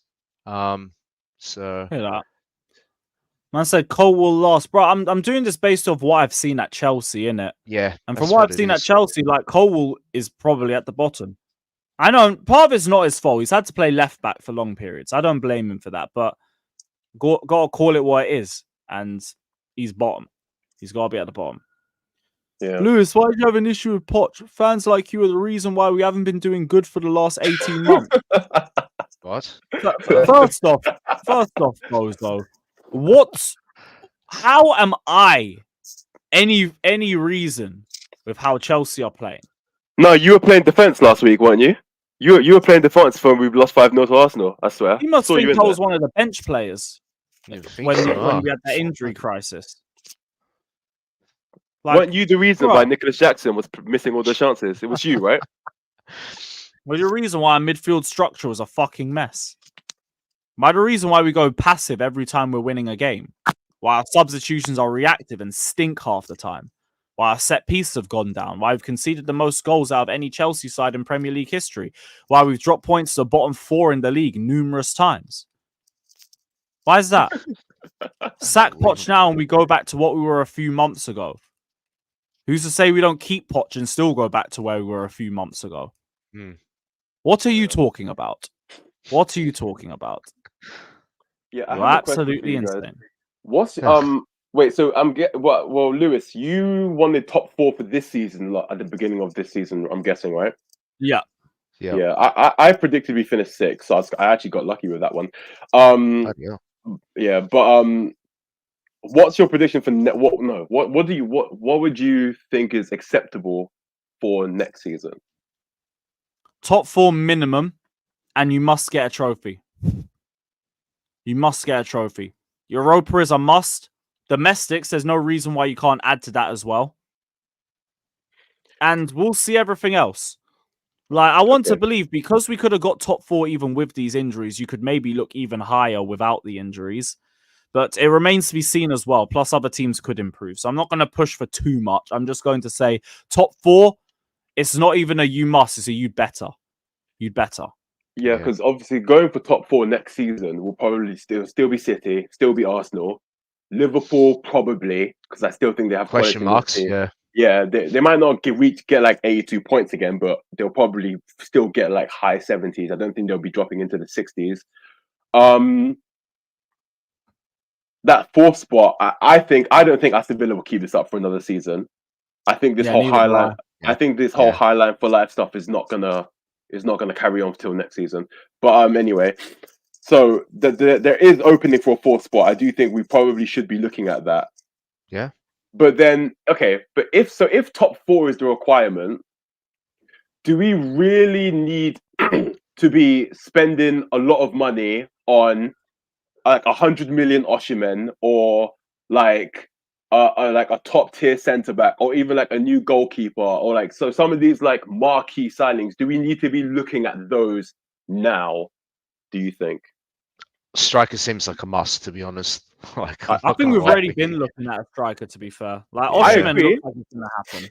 I agree, but why? Okay, so why, if we're going for top 4, why is Osimhen the striker we're looking at? It's a bit of a combination between what's available right now on the market, which is quite bare. Like, obviously, not too many like strikers on the market to purchase. Obviously, the ones that are good are going to go for a premium anyway, are north of 100 mils. So your Osimhen's, your Gyökeres from Sporting, regardless of whether you think he's good or not. Sesko, like obviously a gamble, young, like not really prolific, but like there's just really not too many options. But it's if you want to go for one, then that's the kind of money you got to kind of expect to drop on those kind of clubs that they got right now, selling those players. Or maybe they're not for sale. You just go try and tempt them into a sale. But it's just, I think for us, it's a must. We need a striker. If Jackson isn't prolific, which we know, he got a good tally this season, like good amount of goals. He did like for the money we paid for him. But if we're trying to go for top 4 or even challenge for a title, like it's not a because it's not just for top 4. Yeah. After that, it would be to compete and hopefully win the Premier League. And that's where an Osimhen would become even more important for. It's not just for top 4, but it'll be a massive leap forward. And to be honest, could help us achieve even more than just 4th. And because we'll have more games next season as well with Europe. So we need... Should have got 4th without a bagsman. Yeah. I mean, Jackson hypothetically gets deployed on the left wing. I mean, there's obviously conversation around that. Then we still need someone up top. So, like... I think Osimhen's just the one everyone's really like targeting. It seems like he wants to join us as well. So kind of the writing kind of seems like it's on the wall that that's the one we'll go for and quite possibly actually get in the end. So I also want to say, like, we're not making transfers for 4th. We're making transfers for the title. It's just top 4 is the minimum next season. It's the minimum. And then you look further up from there. Yeah, but then I think because obviously we finished 6th this season, and I think our issue this season was us defensively. Yep. And I think obviously like injuries coming back will rectify that to some degree. Yeah. But wouldn't that be the place where you want to focus your interest first, especially since we have like these financial issues looming over us? Shouldn't defense be the thing that we're looking at? Because I don't think we can solve all of our issues in one window. So I think we should like focus on priorities first and then come to certain things second. Yeah, that's why I'm thinking like a goalkeeper might have to like wait potentially. Or maybe a left winger might have to wait. Striker, left back, centre back are going to be our biggest priorities. I think so, left back, centre probably back. probably in that order, yeah. Especially if Madsen's going and Cucurella ends up being sold, then we got problems at left back for sure. We cannot be relying on Ben Chilwell. That's for sure. Yeah, God forbid. And we can't be doing Colwell left back for another season either. End yeah. all of that nonsense. Absolutely not. Yeah, I agree. A left back should be prioritized. I think we need, before we start looking at centre backs, I do think we need to like figure out which one of our centre backs we actually, because if you're thinking about a title, some of these centre backs aren't really title worthy. You know, especially like if they continue with, especially if they perform the way that they did this season, and it's just whether or not like, so how many like. We can't say we believe in all of our centre backs, but yet none of them are ever going to be ready to be like title-worthy centre backs. So, I think at least Badiashile, Colwell, and Fofana, if he can stay fit, they should be title-worthy ones. The Sassy, like he's been good, but I guess maybe the jury's still out on him for some people. But I don't see why not yet. Don't see why not. But he might be more depth if anything. Because, yeah, Fofana, I think, looks like he has the much higher ceiling. So I guess it would be that three. Yeah. Badiashile, Fofana, and Badiashile, Fofana, and Colwell. Yeah, that would be the structure's been our biggest problem. That's why I can't really write any of them off even now. Yeah. Badiashile looks so good even under Lampard. He did. And under Poch, he's been a mess. Yeah. So I think, which is partially why I think Poch should be sacked, because I do think he's made a lot of our players look worse, i.e. Enzo, i.e. like the summer centre backs. So I don't know. I don't have a clear. I can't really see like what the future holds, or like what's like the next steps we should be taking. I think there's so many because some people are saying, oh, we need a new winger, which I can't believe. You know, I think, and then the thing about like people say, okay, cool, we need Osimhen, but I'm like, how much of a difference is he really going to make on the way that we play? Especially considering if we're talking about Jackson and all of the things that he gives to our team, how much is a bit of extra finishing from Osimhen going to like take us further? I don't see how he contributes to that. It would be goals. I'll just be it. It would be goals, bro. So, would you be willing to sacrifice goals for overall play? Yeah, but like from what I'm hearing, it's a bit of a myth that Osimhen has bad overall play in general. Yeah, that's true. So then I can't really judge him too tough off that. And like, if we're talking about overall play, like my only problem with, let's say, overall play is that we seem very right side heavy in the way that we play, which is why I think we need to try and get a left winger if we can, because then you can at least have creativity on both sides of the pitch. That's where I think we've been lacking. And then you don't even have to worry too tough about Osimhen's all-round play, because he just needs to be in the position to bury chances. Yeah, okay. I can see that. I mean, I'm saying we're talking about winning titles, not talking about winning titles, building a team to win titles, because that's what this project should be about. Should be about getting teams to win titles. Big up to Andy saying Malo Gusto coming on at right wing had shades of beginning of the season with Chilwell at left wing. Makes me nervous about Poch actually learning his lesson. Yeah, that's been happening in the last couple games now you mentioned. Although, to be honest, like he has done pretty well on the attacking side. The problem with Chilwell at left wing is Chilwell sucks. He doesn't offer you anything. He doesn't offer you anything defensively. He doesn't offer you anything offensively. At least Gusto can offer you both sides.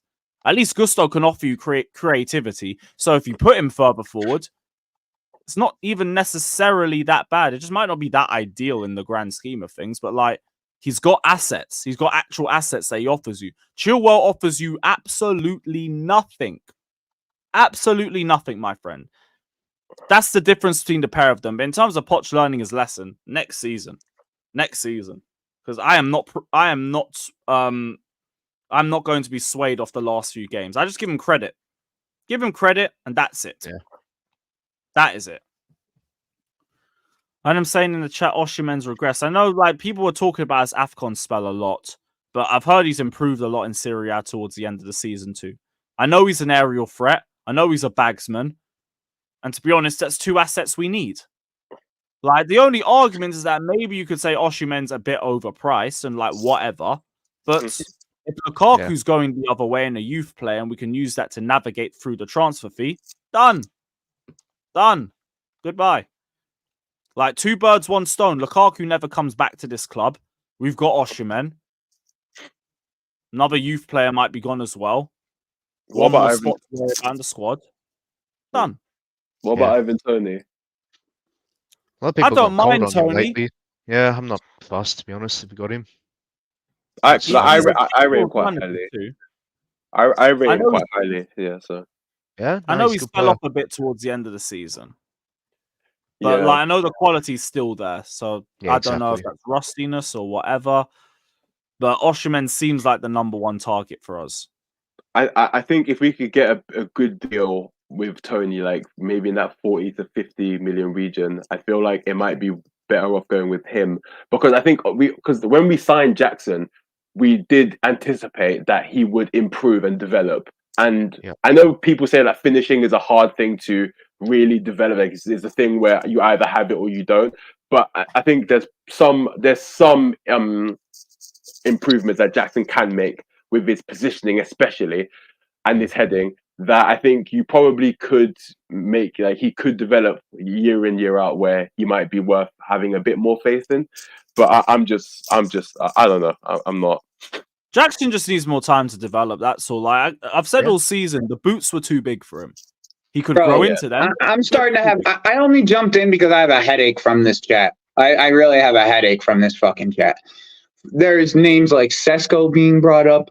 There's Isak's keeps getting brought up, like Isak's available. Bro, Isak is not available. Everybody got to get this through their thick fucking skulls. Isak is not available. Okay? He's not available. Stop thinking people are going to get Isak. No one's getting Isak. Not Arsenal, not nobody. Get it through your freaking skulls. And for the sake of our conversation, we're going to use Isak for a second. If people are telling me in the chat that Victor Osimhen is injury prone, then Alexander Isak is injury prone, guys. He missed half the season last year. He's injury prone if Victor Osimhen is injury prone. Like let's stop doing this whole revisionism of now here's a crazy thing. Now we want Victor Gallagher, but last year when we were linked with get Victor Gallagher, he's a championship striker. He scored 20 goals, and what? Now we want Victor Gallagher because he came from because he played one more year at a different league. Like, here's my thing. Like, why are we poo-pooing at striker options who we know could score 20 plus goals in a season?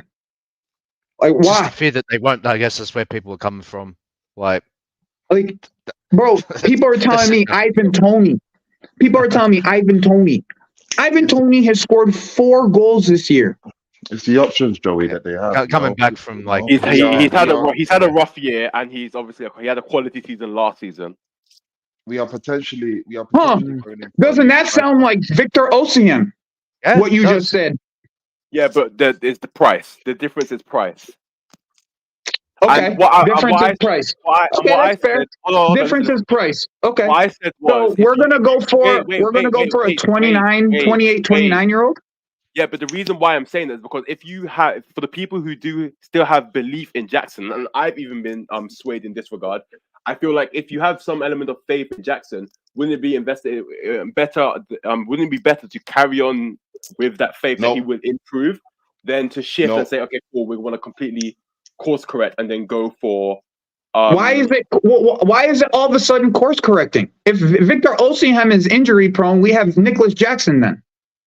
No, but you're not spending 100 million for Osimhen to then say, oh, but in the event that he can't play, we still have Nick. But here's the thing: Nicholas Jackson's traits. Nicholas Jackson's traits are winger traits. Yeah. I don't. That's not entirely true. He does that. His hold up play is favorable for a striker. Yeah, but the way if you want to go back to his history. If you want to go back to his history, he played winger majority of his career. He's only played this year in 10 games at Villarreal at striker. I agree, but he also I'm saying his traits are also favourable to a striker. But I get that. Put it like this. If Jackson could finish the same way that a Harry Kane does, he'd probably be like the best striker around. But he can't, and that's the issue. But I'm saying that we've already gone through this one season with Jackson. He's ended up with 14 goals. Okay. Like, if I do agree that we do need a striker. I'm just saying, consider that we're still believing that Jackson will improve. Okay. So then with that logic, who is your options then? With that logic, the logic that you have, what are you thinking? I like Ivan Toney because he's slightly older, and I don't think he replaces Jackson outright, and still gives. And I think the two of them can work together so that once we're eventually done with Ivan Toney, Jackson can hopefully grow into the player that the club believes that he will turn into. That's what I'm saying. Our number one. Big up You Samuel reckon as well. that he was always our number one striker when we got for him last year? Big up Jimmy.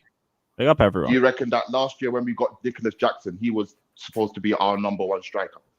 I didn't think he should have been our number one striker, but I do think that but this is what I'm saying. I think his form towards the second half of the season has slightly shifted my opinion. That I think we probably could give him a little bit more faith. I'm not fully convinced, but let me just debunk this whole shit then. Let me debunk your whole shit then, because this makes as much Ivan Toney makes as much sense to me as going and buying Lautaro Martinez. Okay, let me tell you why. There's a guy. This guy, he's only succeeded so far in a counterattacking team so far. Only time he's succeeded has been in a counterattacking team. Only what we've seen from Ivan Toney at this current moment has he ever actually pulled himself to that top level outside of the 1 year last year that he had? Not mind you, he played in a 2-striker system last year. So not only is it a lack of a match, he has never proven that he can even be a match for a team that's like ours. That eventually these guys, the type of players that we're going to end up playing against low blocks eventually, boys. Like that's what's going to end up happening. We're like this. He's never proven to us, and now he hasn't. And no, he's never proven to us before he was at Brentford. All he did. Are you saying Ivan Toney's not good enough for Chelsea now? Is that what you're trying to say? I'm saying he's not the right fit. Why? Oh, that's bullshit. Why? That's bullshit. All right, you can say that all you want, but that's not the right fit. What? Hold on, wait. What can Ivan Toney do? Well, as of right now, what can he do what can Ivan Toney do that Victor Osimhen can do? Hold on. I'm not talking about. I didn't even mention Victor Osimhen. You said Ivan Toney's not a fit. I'm asking you to tell me what can he do. I didn't say nothing about Osimhen. Fuck Osimhen. You said Ivan Toney's not the fit. Right. Tell me what he can't do. I don't believe he can get back to the level that he was last year. Why would you? Okay, so they can use that same shit against you with Osimhen. That's a dumb argument. Why is that a dumb argument? Why is that a dumb argument when a guy? Why is that a dumb argument when a guy has been gone for 6 months? Jimmy. He's gone for 6 months, and he's going to be in his 30s, bro. He's going into his 30s. That whole I saying give a of fuck. form is temporary, class is permanent. Maybe I'm just gonna throw that out there. Just quick. We're not about to sit here and act like Ivan Toney, like Toney's not good enough. Oh, he had one good year. Fuck out of here! Get the fuck out of here, man. Miss me with The only year in the counter-attacking team with two up top. What are we talking about? Okay, wait. Just before everyone goes. When he's left alone, he's not the same player. That's what it means. The only criticism you can levy at Ivan Toney is that when he got 20 goals last season, and these motherfucking bucks, Sesko and these motherfuckers can do something. Get the fuck out of here! Don't bring up them bums in. Who said that? He didn't mention Sesko. He literally said he doesn't. Who said that? I was the one saying against these guys. You coming in here telling me I'm a 40s? I'm only guy I brought up is Victor Osimhen, the one that I think is worth going and buying. That's the only one I'm arguing. You're not about to tell me. Listen. The only criticism you can levy at wait. Ivan Toney is that he scored a lot of penalties. But if you're looking at skill set for skill set, he matches the way that this team played this season. And his link-up play, hold-up play, all of it. Just quickly. Wait, let Lewis talk. Wait, one sec, because CP's got to leave in a couple minutes, so just let him say his piece as well. What are you going to say, CP? Sorry, I'm a bit sick, so that's why I can't be here for too long. But Yeah, no even in worries. this off season with Osimhen, he has 15 goals in the league, and he had 3 different managers. And the manager that won him the league last season literally left to get the Italy job. The thing with Ivan Toney is he's been gone for. That's why I kind of agree with Joey that I don't know for sure that he can reach the heights because he's only scored 4 goals after missing half the league. And we can say the same for Osimhen, but Osimhen still had 15 goals in the league after 3 managers in the same season and not having the manager that won him the league last season. How many games did Toney play? I don't care about how many games did Ivan Toney play? And second of all, we're not when we're talking about, like, you're saying reach the heights. We don't need Ivan Toney to reach the heights. So Ivan Toney has played. Stop. That's where me and you disagree. He's played 17 matches in the league, which is half the games he can actually play in the league anyway since he was left. So he's played every match since he's come back. And by the way, he's played every game he's come back. Brentford have been way worse off. Brentford have been worse off this year than they were last year anyway. But what's it called? And he has 2 assists. We need after the ban, he's played every match. He has 4 goals. The reason why I'm advocating for Toney is because he can fill in the gap that Jackson doesn't have, and if for the people that still believe in Jackson, because if we're saying that but Doskop, wait, can I? Wait, I heard that point. I heard that point. If we're saying that Osimhen is the guy that we need to go with, then why don't we just sell Jackson then? Wait, hold. I heard your point. So can I speak of that? So when we had Drogba, we also had gotten Shevchenko. We also got Crespo during the time. No, did we not? Also, we didn't believe in Drogba, right? So that's why we got Shevchenko, and then that's why we got Crespo. During Real Madrid had Benzema and also got Higuain. The Shevchenko signing was a favor to Abramovich. First of all, like I don't know why you're bringing up this historical. It doesn't make sense, Dor. It doesn't make sense what you're saying, though, bro. Why can't we have more quality? You keep on breaking. Why can't we just have more quality? Okay, guys.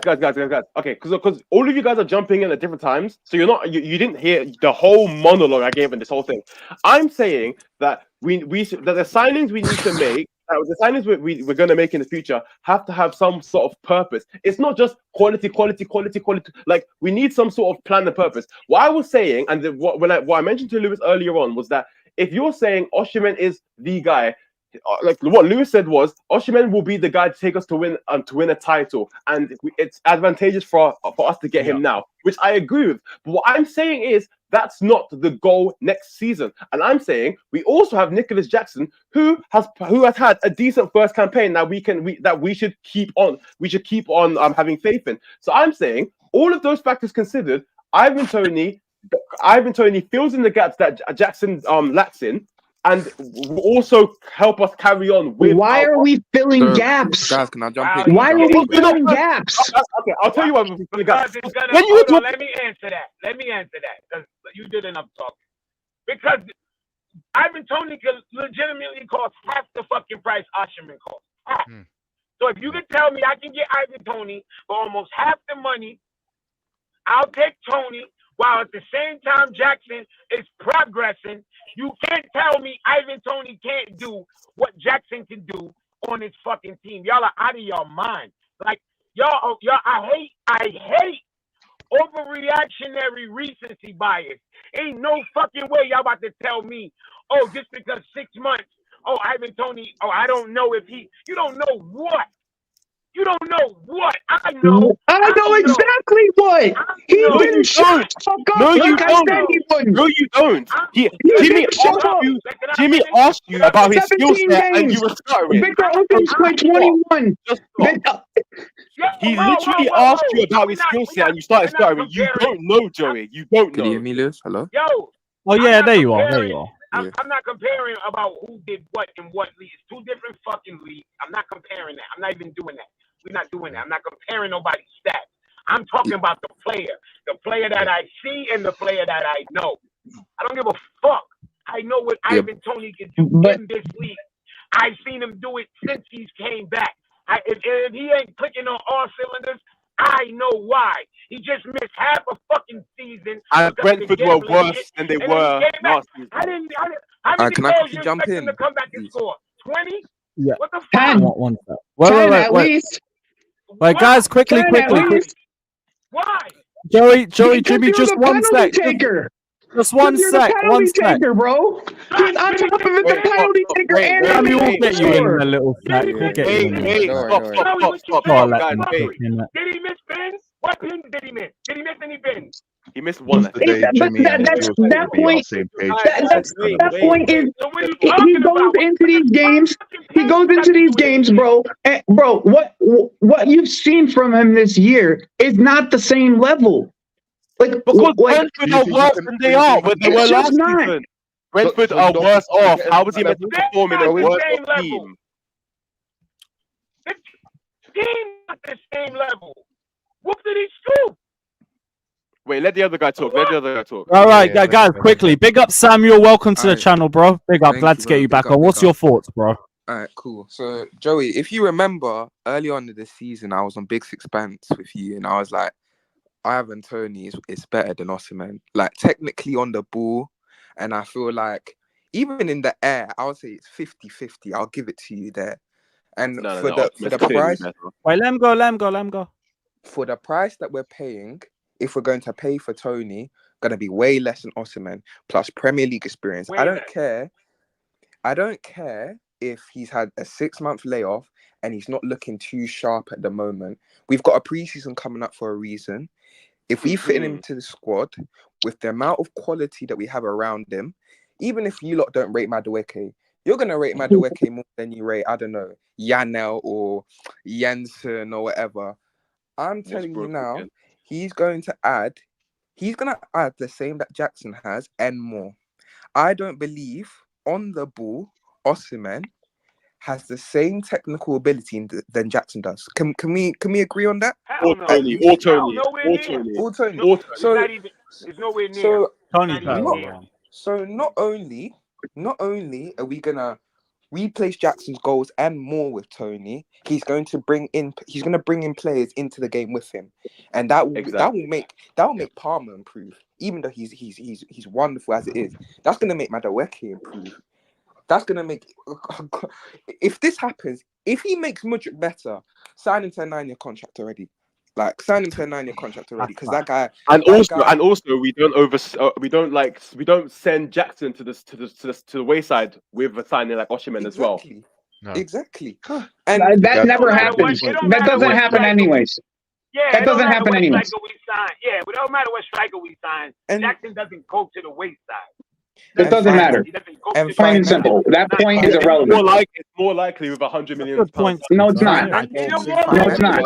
It's going to the wayside. It's not. It's delusion if you think that. We have more games. Fucking games. What are we talking about? He's capable of playing on the left. So there's no reason. No reason. We want him to be our striker. We want him to be our striker. But I'm not trying to get. That's the thing. I don't care. That's the thing. It's you guys have fun. Whatever. I don't care. I don't care. You're still wrong. Toney's still better than Osimhen for our team. Whatever. I don't care. Okay. What? Like move I don't know about who's better. I just know what I'm talking about. What systemically makes sense. Yeah. That's what I'm saying. About a better player. When we spend $50 million on a fucking guy who scores 4 goals and you go around telling people we got a better guy, you can go ahead and do that and look like a goddamn dumbass, son. Don't come out here telling me you're right. You ain't right. It's an opinion, bro. Get your ass out of here with your opinion. You think you're gonna act like you're right because you have an opinion? You ain't right, bro. Get your ass out of here. I gotta get back to work, son. I'll be in the chat talking to you guys. You're a whole clown. Alright, what I'll say is, if we go on Osimhen in like a Tuchel system compared to Toney, I would prefer him. But in the system that we're currently playing, even though it's barely a system, I would prefer Toney. It doesn't really matter who's better than who. I'm saying play styles and the way they are as a player, Toney will I'm saying Toney will improve the team more than Osimhen will, and that's just my opinion. Innit? That's just my opinion. I think we've said all we need to say. Is there anything else we I need to think address? they'll improve it. I think they'll improve it evenly. I think what you get from Osimhen is the youth. You get way more years out of him, so it's more value for the player. But outside of that, man, Ivan Toney's a beast. I don't give a fuck about he only got 4. Joey said he only got 4 goals. So what? Isak scored like 6 goals before he came to the Premier. So don't miss me with that. How many goals? I know what Ivan Toney can do. I don't care about how many goals he got this year. I don't care. I understand it. I understand the situation that he's in. So I understand why if he ain't got a bunch of goals. I know why. I see why. It's like if I couldn't quantify why he has less goals than I thought, then I would be like, oh shit. But when I watched him play the few times I watched him since he's been back, I saw the same player. I'm good on that. I'll take that. What I saw, I'll take that. Bring me that. Bring me that. Right now, where he is, he's a better player than Jackson. He's a better striker than Jackson. There's no ifs, ands, or buts about it. Ivan Toney's a better striker than Nico Jackson. It's like it's not a crime to say that. Now, because Nico Jackson has a higher fucking ceiling, way high. If he actually reached the ceiling where his potential is, he's going to be a good to great player. But right now, Toney's a good player now. Him and our system and our team right now makes us our attack is sick with Toney. Because people act like he's just like some fox in the box. Toney can dribble. He can fucking pass. He can do everything. So I'll take some of that. He don't dribble as good as Jackson, but he can take on 2 and 3 center backs. He can carry the ball. He can hold up play. He can bring players in. What are you talking about? Joey talking about, he had 4 goals. I don't give a fuck about 4 goals. So what? So what? Give me the attribute. It's a childish. What's it called? It's a childish argument. Like you're literally forgetting he missed half the season A and B that Brentford are worse off than they were the season prior. It's just such childish analysis. And Joey, I know you can hear me. I'm not talking shit behind your back. I know you can hear me. You have to tell me what attribute. You asked him and he didn't answer. You asked him, he didn't answer. I know. No, he's gonna say, he only got 4 goals. That don't mean shit. You need to tell me what attribute he's lacking for you to say you don't think he's gonna be the same player. What left? Did he miss goals? No. Is he slower? No. Does he win less duels and all? No. He just had less goals. That ain't good enough for me, bro. He just said his age. All he said was age. His only argument was age. I don't care about age. It's only 1 year older. People keep acting like age. He's saying work rate. He's saying work rate in the chat. His work rate ain't fucking changing. He's making shit up. And that's what we have Jackson for. No, in games where you need more work rate, you play Jackson. Toney's the same. No. He has nothing to say, so he's making shit up. Toney is not a fucking lazy player. Joey, that's bullshit. I don't like. Toney's more hardworking than Osimhen. Toney's more hardworking than Osimhen. He's a hard fucking worker. That's why Toney's full of shit. Yeah, you're lagging number 9 next. You're lagging. That's my Lewis, can I quickly just? Go on, Samuel. Go on, bro. Can I just share my view on just Poch, obviously, because I'm new to the channel, innit?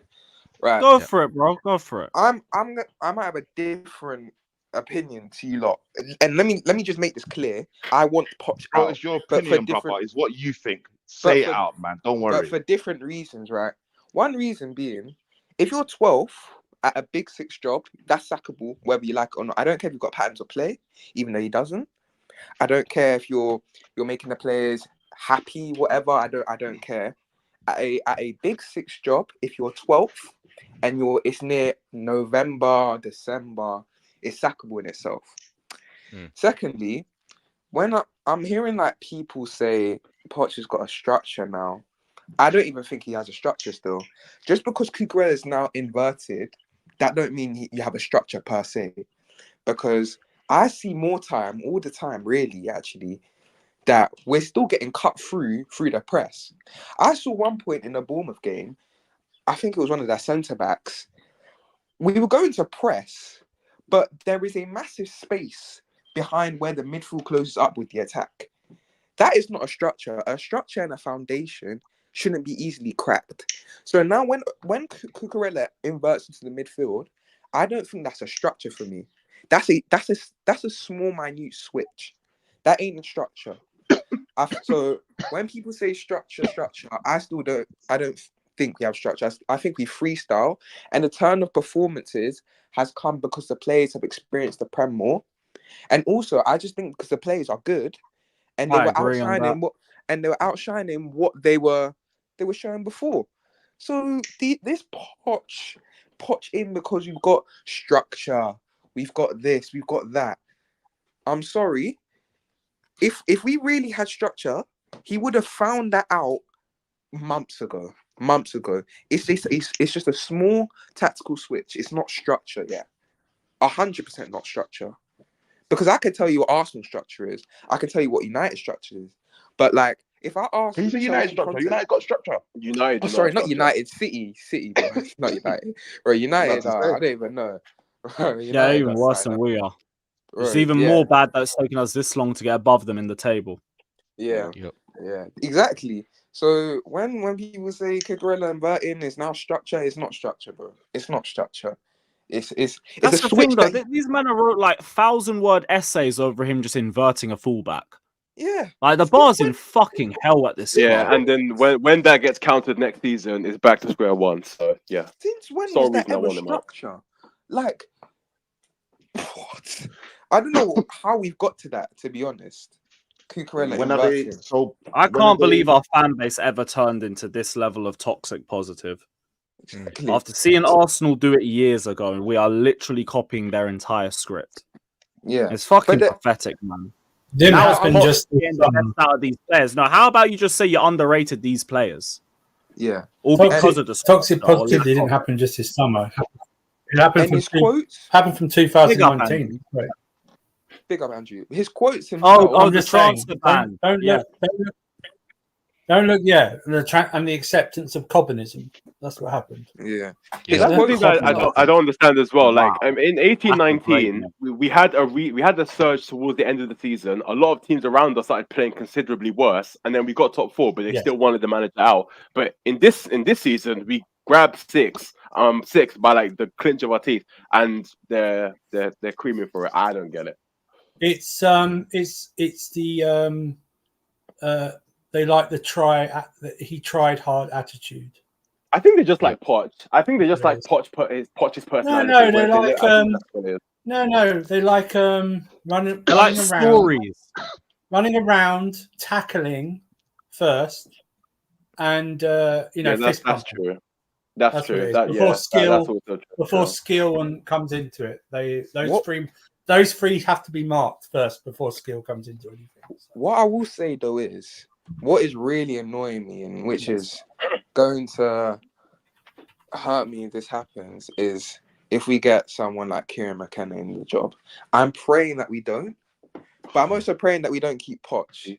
So these directors need to fix up immediately, because if they get another wrong manager in, then by the way, if we get Kieran McKenna, I've already started to fill out my Real Madrid transfer fan form, so I'm glad to supply you those if anyone wants to do it. We'll just go to Real Madrid. League Gunner, I hear it. Want another up and coming gaffer. We'll do La Liga watch-alongs on the channel. We'll do. If you're gonna give me Kieran McKenna, I hear it. The standard winning. To be honest, they can be up and coming. I don't want him. Yeah, exactly. Not him. Fair play to that's a Potter 2.0. If you really think about it, that's worse than Potter. It's worse than Potter. It's worse, yeah. Potter managed in the Prem. Exactly, and what Kieran McKenna? Is this McKenna's first job? Was that his first job? Yes, yeah. Yeah, first job, yeah. Yeah, he was Mourinho's assistant manager. Jose Mourinho. Yeah, he's with Ollie. Yeah, and Ole Gunnar Solskjaer. Yeah. Oh, brother.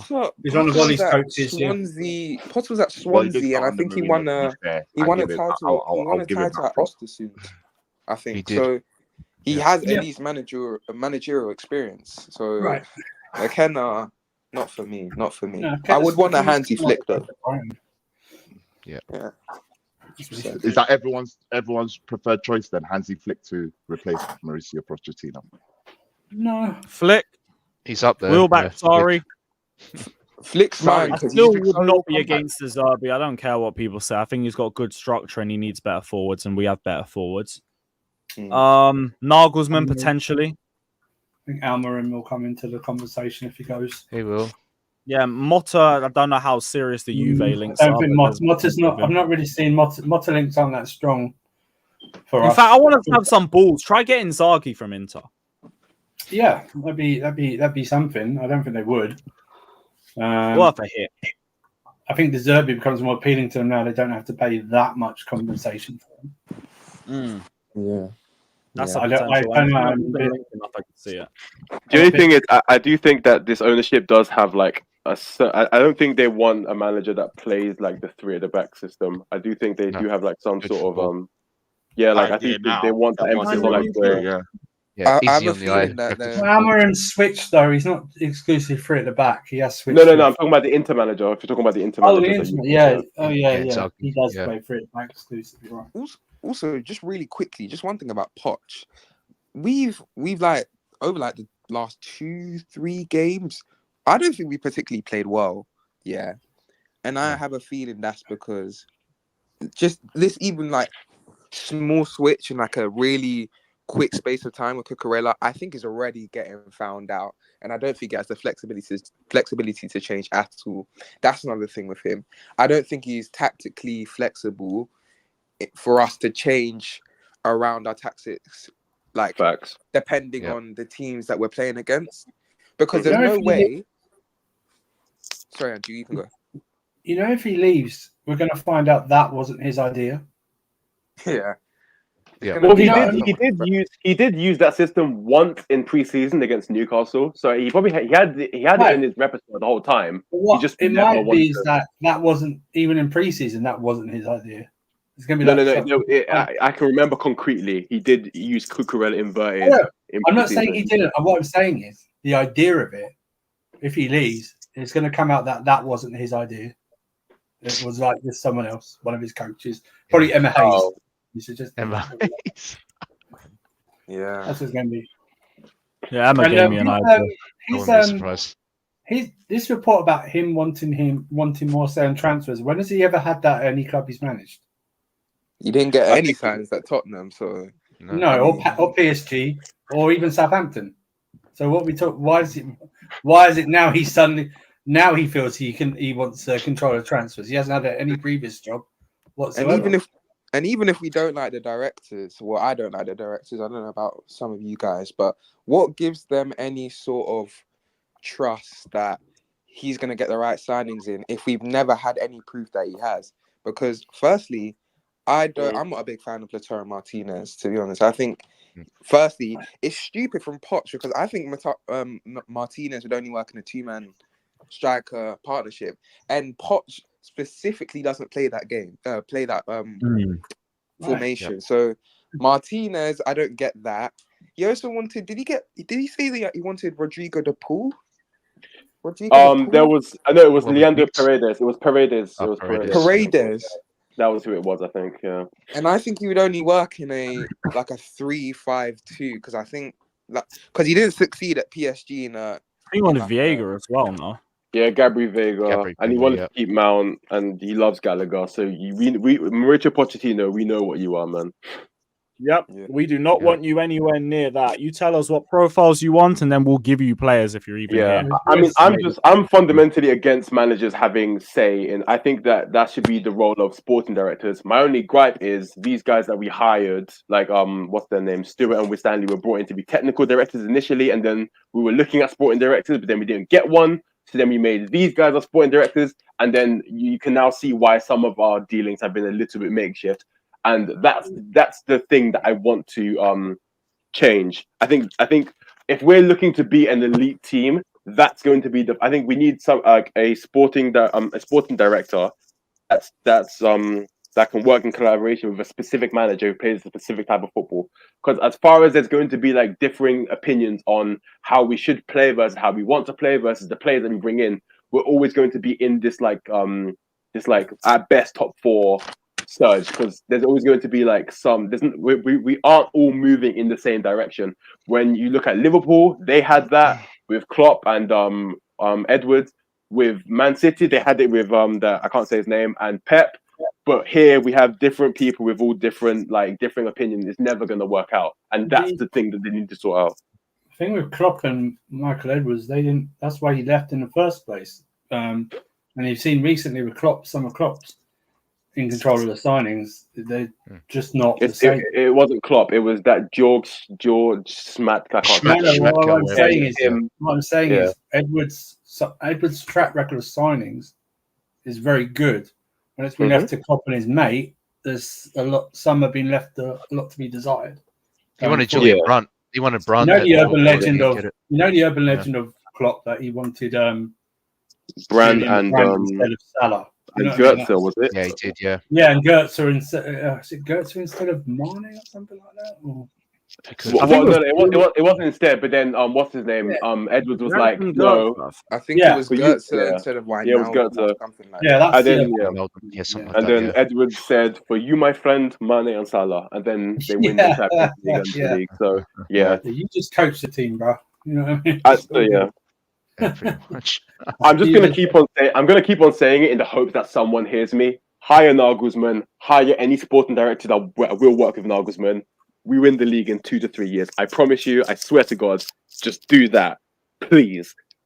Especially with the players that we have. But anyway, might be able to wheel Vivell back if we do that. Yeah. That would be pretty decent. The squad we have is so tailor-made for him. I don't know, man.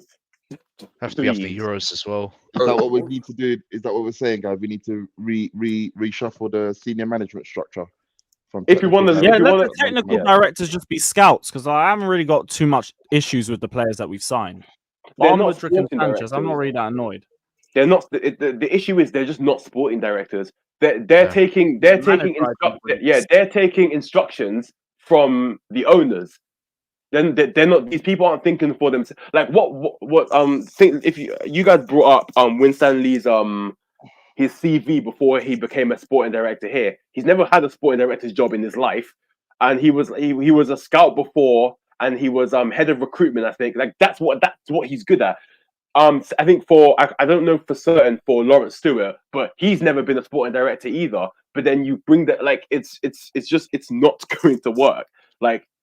Get somebody who's tailor-made for the job and then let them do their job. You can't force somebody to be something that they're not. It's literally like turning a hoe into a housewife. It ain't looking good, ref. Just don't do it. Hear that. Yeah. Hear that, to be honest. Shout you're saying Victor Osimhen is the most overrated player in the market. He might be overpriced, but I don't think he's overrated. He's a quality striker. I think he's overrated, but that doesn't mean he's bad. Please, no slander, please. I beg you. Yeah, it's a bit of a weird one. Joey, you are so salty. If you think a single word I said was wrong, you're just mad. Get over yourself, man. Bruno says, lol, these owners don't rate Toney. This is a waste of time. Toney's attitude is the reason nobody will buy him. Okay. Yeah, that's only for Arsenal. So I think you can't say the same for everybody else. There will be clubs interested in Toney in the summer, and he's still on our list, so we can't say that. And shout out CNAC saying Osimhen's finishing is better, historically better in the air, and his mentality is elite. Toney better on the ball, but I want Victor with title-winning experience. I understand it. I wouldn't be against either of them. There's positives if both of them join us. Both are good on the ball. Both are well-rounded. Osimhen's just got more experience. He's a bit more of a bagsman. Toney might get more of the player from the players around him. I guess we all have preferences. Yeah, it's just preferences at this point. My preference, my favoritism, my bias is to bring my Niger brother to the bridge. Yes, I rate Ivan Toney. Yes, I rate. Neither's coming to. Yes, I rate Chris, but it's just preference in the squad. Yeah, Jackson as well. Been playing the left wing, it's not like he's out the squad altogether. Or it's just an option off the bench. It's that's it. Yeah. We don't have more games. We've been looking, going. The reason Jackson plays so much is that we have no one else. We got no one else. He doesn't bring on that David Washington until 8 minutes in every other 4 games or something like that, and it's just quickly, guys. On the left back, did any of you rate that Milos Kerkez performance yesterday? Because I think that's going to be someone we go for. Even though personally, I don't think he had his best game, but I've been watching a bit of him. Tyreek Mitchell. But Tyreek Mitchell. Fuck no. Yeah, look, it wasn't his greatest game, but he wasn't bad. Like, I still think he's a good player. He's a good player. He's a good player. Definitely an upgrade on Chilwell, so I'm not going to say no. Yeah, but that's both Chilwell. decent options. We're looking at them. We're looking at Anthony Robertson. I think Ait Nouri. I think those are the ones that we're looking at for left We're back. not looking at Tyreek Mitchell, bruv. No, we I shouldn't. think his name was on the list. I don't remember though. Scott, why don't you like Oh, yeah, Tyreek, Max. bro? Because he's Premier not League good. proven, very good at one-on-ones and good tackler. Because he's not good. Slots been unveiled. Yeah, but we need more. We need more than that for the way that we want to play. I've been so honest. If my option is Tyreek Mitchell, I just keep Cucurella as my first choice. I'm being so honest. Yeah. So is it what Cucurella's leaving? Is that what we're saying? No, Chilwell needs to be the first dude out the door. Come there. If we go to a back three, I'd be okay with Chilwell staying. That's the same thing with Osimhen. No, fuck it. Even if we stay to a back three, fuck Chilwell needs to leave anyway. That's the same thing Yeah, I'll I can say with agree with that. Tosin. I Like you mean, said, that's something I've done on FM. if we're getting Tyreek Mitchell, I'd rather keep Cucurella. That's the same thing with Tosin and like Chalobah. If we get Tosin and we get rid of Chalobah, what the fuck are we doing, boys? I think Tosin's going Newcastle. To be fair. Yeah, I don't think we're gonna get him. Good. Yeah, Newcastle. We're gonna. To be honest, I haven't heard the most convincing things about him either. Yeah. So left backs, where is it? I'm trying to find the yeah, there it is. So Robertson, Nets, Ait Nouri, Archie Brow, Loco, and Kerkez. Okay, so no Tyreek Mitchell. Oh Who? no, someone in the chat. Who the fuck's Archie Brown? So Archie Brown's a young. I don't know what country he's from. He plays for Ghent. Do you know what I mean? English. He's English. Oh, he's English. Come take back his pub. Yeah, he plays for Ghent or Genk. One of the two. I get confused. Who's Loco then? Archie Brown. Loco's a French left back that plays in Ligue 1. The only reason I know who he is because he got a team of season card in the EFC. That's the only reason I know who he is. I understand Robertson, Nets, I think that's the name of my GTA character, Archie Brown. There's also Patrick Dorgu, who's also really good, especially defensively. I'm not too sure defensively, but offensively I know he's really good. And I know he's also very physical. So yeah, if you're look, I'd rather get okay, I don't know if I'd rather, but if you're looking at Alphonso Davies, a cheaper alternative would be Patrick Dorgu. Yep. Get Archie Brown for the culture. No, Alfie Doughty, he's proper Chelsea. Archie Brown. No, absolutely not. Hell no. You know my mate Archie Brown. What's wrong with putting We ain't got an academy left back we can wheel in and give Academy of the Year. Ait Nouri and Tyreek Mitchell? Just forget Archie Brown and then Loco, brother. Archie Brown. We have so many academy left backs, but none of them are really piercing. Archie and Alfie on both wings. No, they are. Though. Both our academy left backs. Actually, I think all three of our academy left backs have been on the bench this season. Yeah, but I feel like because last season or seasons prior, you had people like what's the guy's name who got player of the season 21-22 and they went to Southampton. What's his name? You had him, Livramento, and you had and then you had Lewis Hall, and I think those are two guys you could look at and be like, yeah, these guys are actual really the next guys up. I don't see that with our current. Neither of them are left backs. No, they're fullbacks. They're fullbacks. No, they're not. Well, okay. Livramento is a right back, and Lewis Hall's a centre mid. Yeah, but he played left back, and he looked good there. And I feel like coming through, you could see the quality. You could see that these guys were on the verge of first team football. I don't see that with our current left backs. There's Dylan Williams, there's Zach Sturge, and there's one more. Aaron Hickley from Brentford. Yeah. Will you take Aaron Hickley from Brentford? I looked into him years ago. I don't remember what I thought of him. Decent option as well. I mean, looking at fullbacks. Who else is there? Left back. Sage is saying Watkins or Victor all round and will be cheaper. Osimhen. Watkins will not be cheaper than Victor Osimhen. Watkins No. leaving Champions League football for us. For Exactly. what? Watkins about to go in Champions League football. What the? With Emery.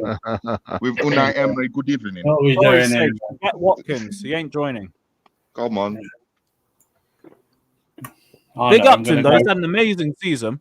Yeah, but Yeah, no. he's done I'm his going to thing. drop down. No, I finally realised my dream of playing Champions League. I'm going to drop Oh. down.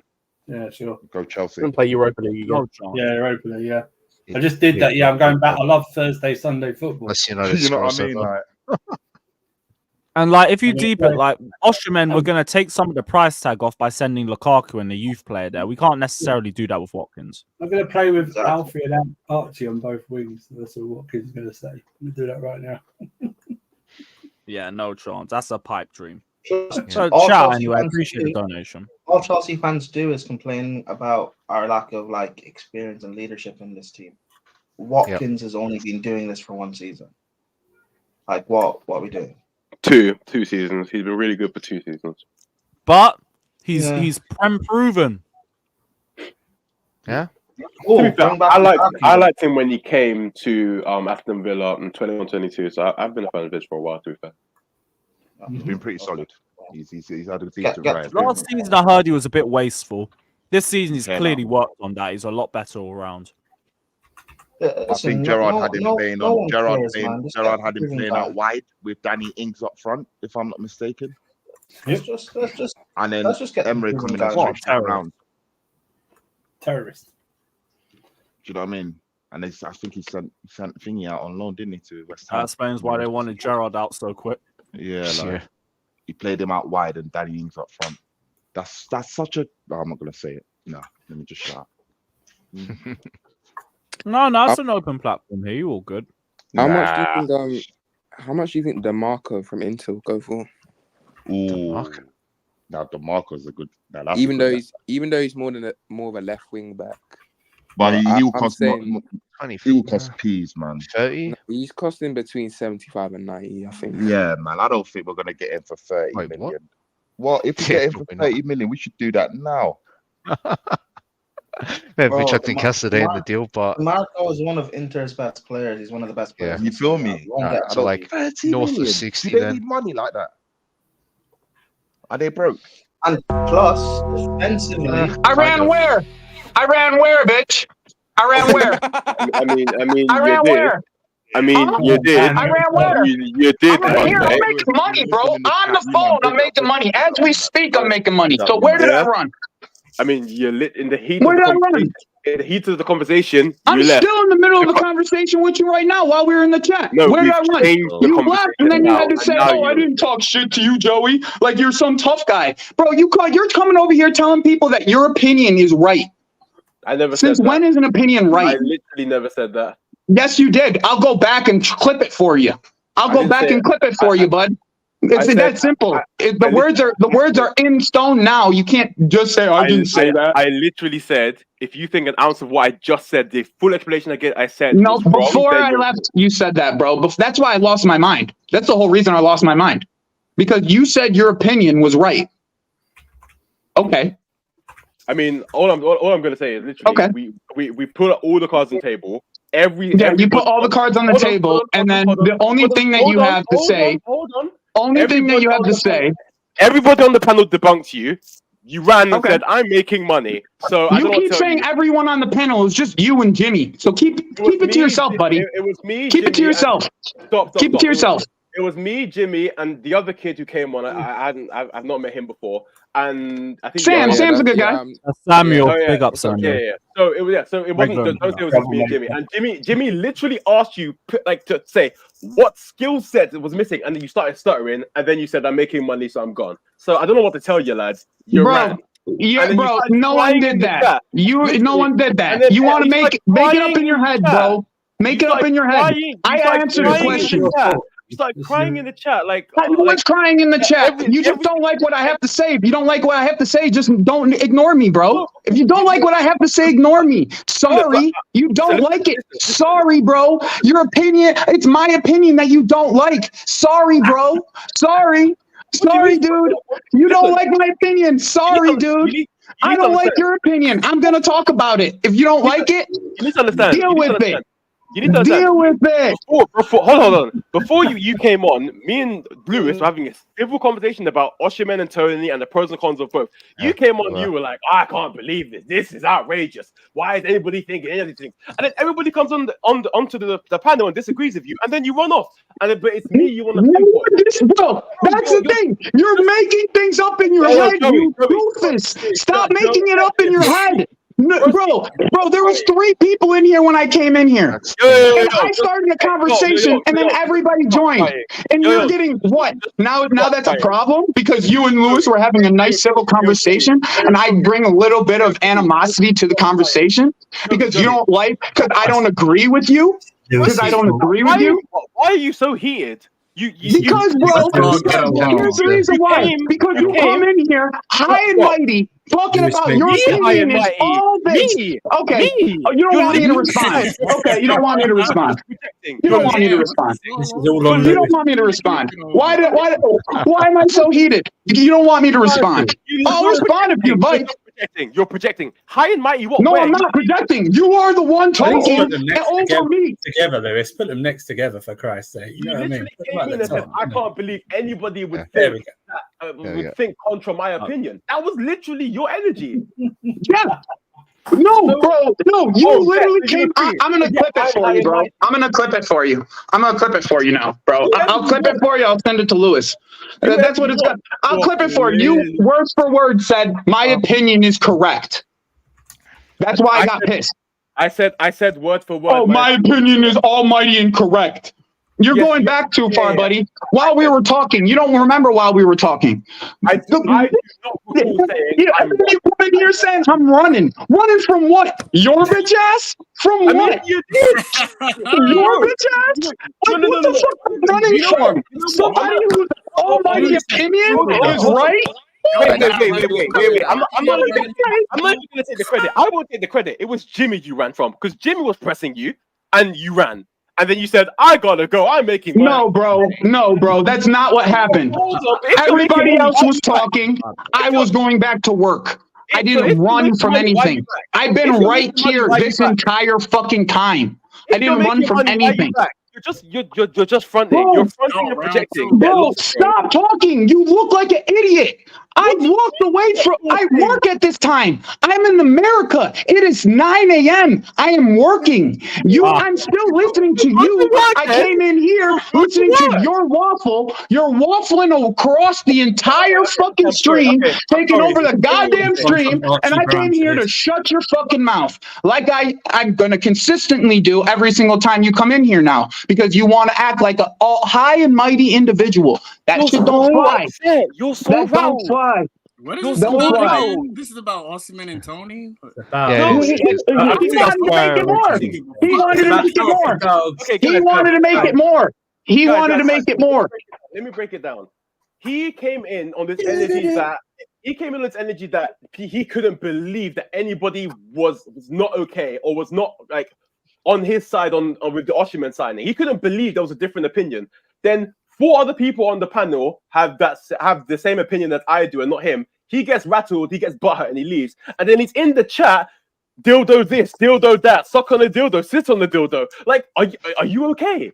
Like, this is bad. Like, you're meant to be making money, but I don't want to say this phrase, but I'm living in your head rent-free like this at 9 a.m. in the morning. Yeah, sure. If that's what you think, bro. I literally do this every single day. You show up on a random Monday. You go up on a random Monday talking to me like I don't do this every single fucking day. I come into work, I gotta leave. I come into work, I leave. Like I don't know why you're coming in here talking like you know the world, bro. And I had to come in here, and you keep on thinking people are agreeing with you.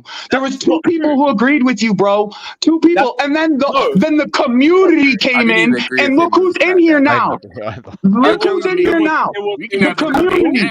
The community actually came in and started speaking. You were here alone, so I made sure you weren't alone, bud, because your opinion wasn't correct. That's the point. That's the entire point. Your opinion wasn't correct. That's the point. It was me. It was Samuel. Correct me if I'm wrong, Nathan. It was you two. I was here as well. I didn't Yeah, I even was agree with you like Wait, that. wait. See, So, you are bringing people in that don't make sense. You are bringing people in that don't make sense. You were on the Toney side. Can I play the clip, guys? Can I play the clip? Yeah, I was on the guys? Toney side. I prefer That was my him side. more than Osimhen, but I don't think Osimhen's a bad player. That's what I said. Yeah, that's my side as well. Okay, cool. One Let's sec, go. guys. Let me Go play ahead. the clip. Whatever. I don't care. I don't care. You're still wrong. Tony's still better than Osimhen. For our team. Whatever. I don't care. Okay. What? Like, move it. That's an opinion. That's an opinion. Okay, goodbye. Point proven. Have a nice day. Point proven. Thank you. You don't listen to yourself talk. Point proven. Like you don't listen to yourself talk, bro. Like that's the whole point that I've been trying to come in here. You don't listen to yourself talk. You're talking and talking and talking, but it's waffle. It's waffle. It's waffle, bro. It's waffle. I don't care. Your opinion, nobody else's opinion is right. My opinion is right. Tony's better than Osimhen. What did I say? That's exactly what I said to you. Your opinion is not just correct. Like that's the whole thing that I've been trying to tell you, put through your head, but you don't want to listen, and there's a clip to prove it now. Tony is better than Osimhen for our team, and before that clip was taken, me, Jimmy, and then later Samuel were illustrating that to you, and you were still disagreeing. That was why I said I don't care anymore. I want to move illustrate on. it now. Why is he better right now? Illustrate it. So what if you illustrated that? So what? That doesn't make you right. Okay, it doesn't make you right, bro. Just because you say it doesn't make you right. That's the whole point. Like that's the whole point of why I came in here giving you the type of energy that I gave you. Is because you came in here acting like nobody else's opinion mattered. And I'm gonna put you on blast for that. I am going to put you on blast for that. Lewis, were we not having a civil conversation about this topic? It doesn't matter. That shit does not matter. You were wrong. Just admit you were wrong, bro. Just fucking crazy, bro. This is nuts. We just proved to you were wrong. And you just said you didn't say that. You just said you didn't say that. By taking one clip? Bro, that's what I was talking about. That's why I'm mad. That's literally the reason. You asked me why I'm mad. The clip is showing you why I'm fucking mad. Okay, let's see if you be honest. Was that my energy throughout the whole conversation? Let's see if you be honest. Yes. So you're just wrong. Okay, well, if you don't like the way that I take your energy, that's too fucking bad, bro. Too fucking bad. Too fucking bad, dude. Okay, can you stop talking now? Me and Lewis having a civil conversation before No, you I came. won't stop fucking talking. You don't get to fucking tell me shit. You don't get to fucking tell me shit. This is what I'm saying. This is what I'm saying. Who are you to talk to me like this? Like, who the fuck are you to talk to anyone like this? Like, seriously. Like, who are you? Well, who the fuck are you, bro? Like, can you stop talking? Fuck off. Just fuck off. Why am I mad? Because you are holier than thou. That's why. And it's all good. It's all good. I think everyone's got the anger out their system now. Yeah. All chill. So big up everybody as well. Keep hitting the like button, subscribe, all of that crap. Shout out to Rigo Park. Saying forget striker talk. Conceded 56, 2.74 for game. Most in history. Defensive structure is a priority. Don't think Poch wants to stay. No excuses next season about experience, and he can't handle pressure. It depends if he even makes it, because there's so many different variables and so many different sources. Before, it was Igbali backing Poch. Now, apparently, it's not Igbali backing Poch, and he's been anti-Poch, and it's Bowley and the others that want to keep him. I haven't got a fucking clue where these directors and these owners' heads at. I ain't got a fucking clue where Poch's head's at. I'm just waiting for this end of season meeting, and then we just move on from there. Because honestly, it's got to a point where it's just too hard trying to predict anyone's stance on this. It flip-flops. It flip-flops all the time. One day they're backing him. One day the others aren't backing him. It's fucking long. It's fucking long. But also, we did see this come up. Big up to Rigo Park. The defense has been the much bigger issue this season. Dortmund consider Maatsen top priority signing as reported in April. Talks of Chelsea expect to take place in the next week. even if there's a 35 million clause. It's mad that he's even the priority over bringing Sancho in permanently. He's been one of the best That's players crazy. this season. Why are we surprised? That's because they want 50 No, I know he's million been for good for Sancho. them, but I thought Sancho would have been maybe a surprise tag. Maybe. Well, a so, surprise well, tag. A, it's price, but also like with their attackers, they've got like people in place where they can mitigate not having Sancho. They've got one left back outside of Maatsen. Yeah. This is fucking hell. Lewis. This is news we already know, though. Like it's just being regurgitated. We already know. This. No, we knew there was interest. We didn't know it was a top priority, and that's about it. And if they were going to actually push for the move, because I thought that might be dependent on if they win the UCL or not. But maybe that will depend on Sancho. They win UCL, they might be able to have the money to afford the pair of them. If not, they'll just stick with Maatsen. From Berger PJ as well, 21.3 million is the initial offer that Dortmund could be preparing for us. I don't think it's going to lead to that anyway. Because we're going to want the release clause, but we know we'll get the release clause off someone else. Bro, I am annoyed about the Maatsen situation. Oh, same. Yeah. So blame Bayern our, in blame talks with Thomas Frank. blame What? our Manager.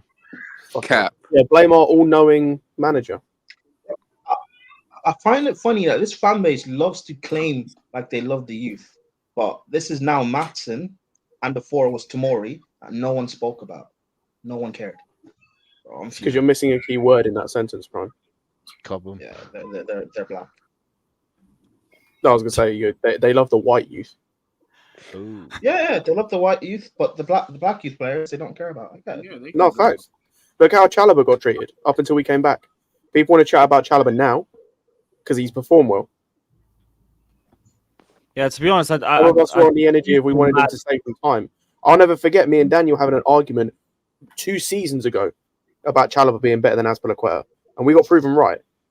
Yeah, And I remember that argument. Right about Chalobah continually, but it is what it is. It is mad when you really deep that, because I thought even with Chalobah, I completely forgot about how good he was last season when he was coming back. I just didn't think he'd ever get back into the squad.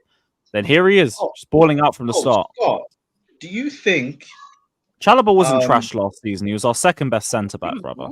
He wasn't trash. Do you think Chalobah could be our version of Nacho? Not to the same like level in terms of like ability. People have tried to make comparison in the past. I see it. As in, like, yeah, the utility player, 100%. Utility player. Yeah, 100%. Nacho, man. Yeah, I'd keep Chalobah. Like as a Yeah, I'd third 100% choice, keep whatever, Chalobah. I'd keep him. And I'm Like, someone the who first doesn't player you're rate- going to sell is I'm going to be someone who, Gallagher. like, I don't like rate him highly, but I do realize having someone like him in the squad can be important. Fact. Yeah, no, 22-23. Although, to be honest, I got to throw Fofana.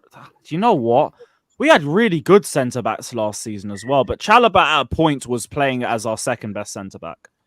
First half of last season. Then obviously Fofana came into the squad, Badiashile came into the squad, and they were both playing well too. But when you have centre backs I'll now be that you completely can't honest. I'll be real. All of our centre backs outside of Badiashile and Silva, I was not impressed with last season. Even Fofana. No. I know But he he ended was barely poorly. to be fit. fair. I thought he did He was all right barely fit, bro. He was before. barely fit. What were you Yeah, impressed with? I thought he had some No, but down when he periods played, he last played year. well. I think this year he's probably been better. Obviously, shorter sample size, but still. He was barely fit.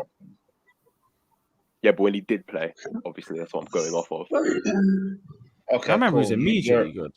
You can be impressed all you want. Well, speaking of centre backs, we did get linked with Bremer today. The Juventus defender. I've read good things about him, but I don't know if you guys have any stance about Bremer potentially joining Chelsea. Haven't watched him. He's pretty good. He's not. He's a decent defender. He's not. I see Juve fans rate him a lot. He's not someone that Yeah, I replaced very young. Chalobah for. He's experienced, so people want to talk That's about the that. experience, good leadership, physical. Release clauses for next year, so we can't really add that into it. But Does he not do his best work in the back three? Does he not do his best work in the back three? I don't know. I don't really know how Juve set up. I'll They have to do have a set up look. in the back three, right? They do set up in a They play back back three. three. Yeah. That was enough. They play back three. Juventus. I mean, they're playing today. Yeah, they do. He plays in the center. Okay. Yeah, just looking at it now, he plays in the center of a back three. Well, Jess is saying he's no better than Disassi. Yeah, I'm Joey's thinking- saying Juve's best defender. I've read a lot of Juve fans saying that as well. He's their best defender, but I don't think in the world. like the defenders in that league are even like, like that good. Well, it would be him, Bastoni. He is Juve's best defender, but like again, he's like, how does that kind of translate for us? Yeah, he's doing that in a back three. Where would he fit in a back two? He doesn't play a back three. They play a back four. They still play they play a four now. They play a mix, to be fair. Like they were playing a four a lot at one point. I think either last season or this Where season. does he play in a back four? Left Looks centre more back. towards the end of the season. They're playing a back Where does he three. play in a back four on the right? I think he plays on the left. Scott, where does he play in a back four on the right? I think he plays on the left. I could be wrong, but I For think Brazil, he plays for the left on the back. And do we not already have two left footers? he's not left-footed. He's right-footed. He's not a really good No, player. no, but we already have two left-footed centre backs. He's not left-footed. Not from the sound of it. No, he's not. I think. I want to talk something about. I don't want to have a debate about centre backs. I want to talk about Osimhen thing. Yeah. What's I your think- thoughts on Osimhen, bro? Bro, like I was listening to Joy and Axel. Axel, you're seriously very stupid. You're not like okay in your mind because Osimhen is one of the next level of like when you talk about Osimhen, right? Imagine Osimhen, Cole Palmer, and Kunku, and then you have a backup of Madueke and Jackson. Bro, Osimhen is absolute fire, and you know what? He can actually understands everything because he has played in German Bundesliga, he has played in Belgian league, he has played in Italian league, he has played in French league. So he can work with all sort of players. He's quicker, he's too quick, bro. Listen, this guy, we are talking about Osimhen, right? Osimhen is same level as Mbappe and Haaland. If he comes to Premier League and he plays with Cole Palmer and Kunku, listen, nobody has a chance. No defense in EPL has a chance. No defense has a chance. He can head the ball. He is so fucking crazy. Let him cook. Let him cook. Let him cook. The only reason I wasn't coming for Osimhen because we were not in Europe. Right now we are in Europe and we can attract him. We pay 150 million, 100 million for him. Listen, 10 days and it's going to be going because that guy is commercial. This guy, if you wanna next season when we talk about who's the world-class player in our team, there's gonna be only one world-class player, and he's way above, and that is Osimhen. I think Osimhen is just fucking. You compare these three people were comparing Osimhen with the fucking Ivan Toney. Ivan Toney is good, like. What? No, let him cook, man. Let him cook. Let him cook. Don't shut up, Diosco. I agree with everything you said, Clash Rep, but don't mention Mbappe and Haaland, please. Don't mention them. Yeah. Keep cooking. Keep cooking.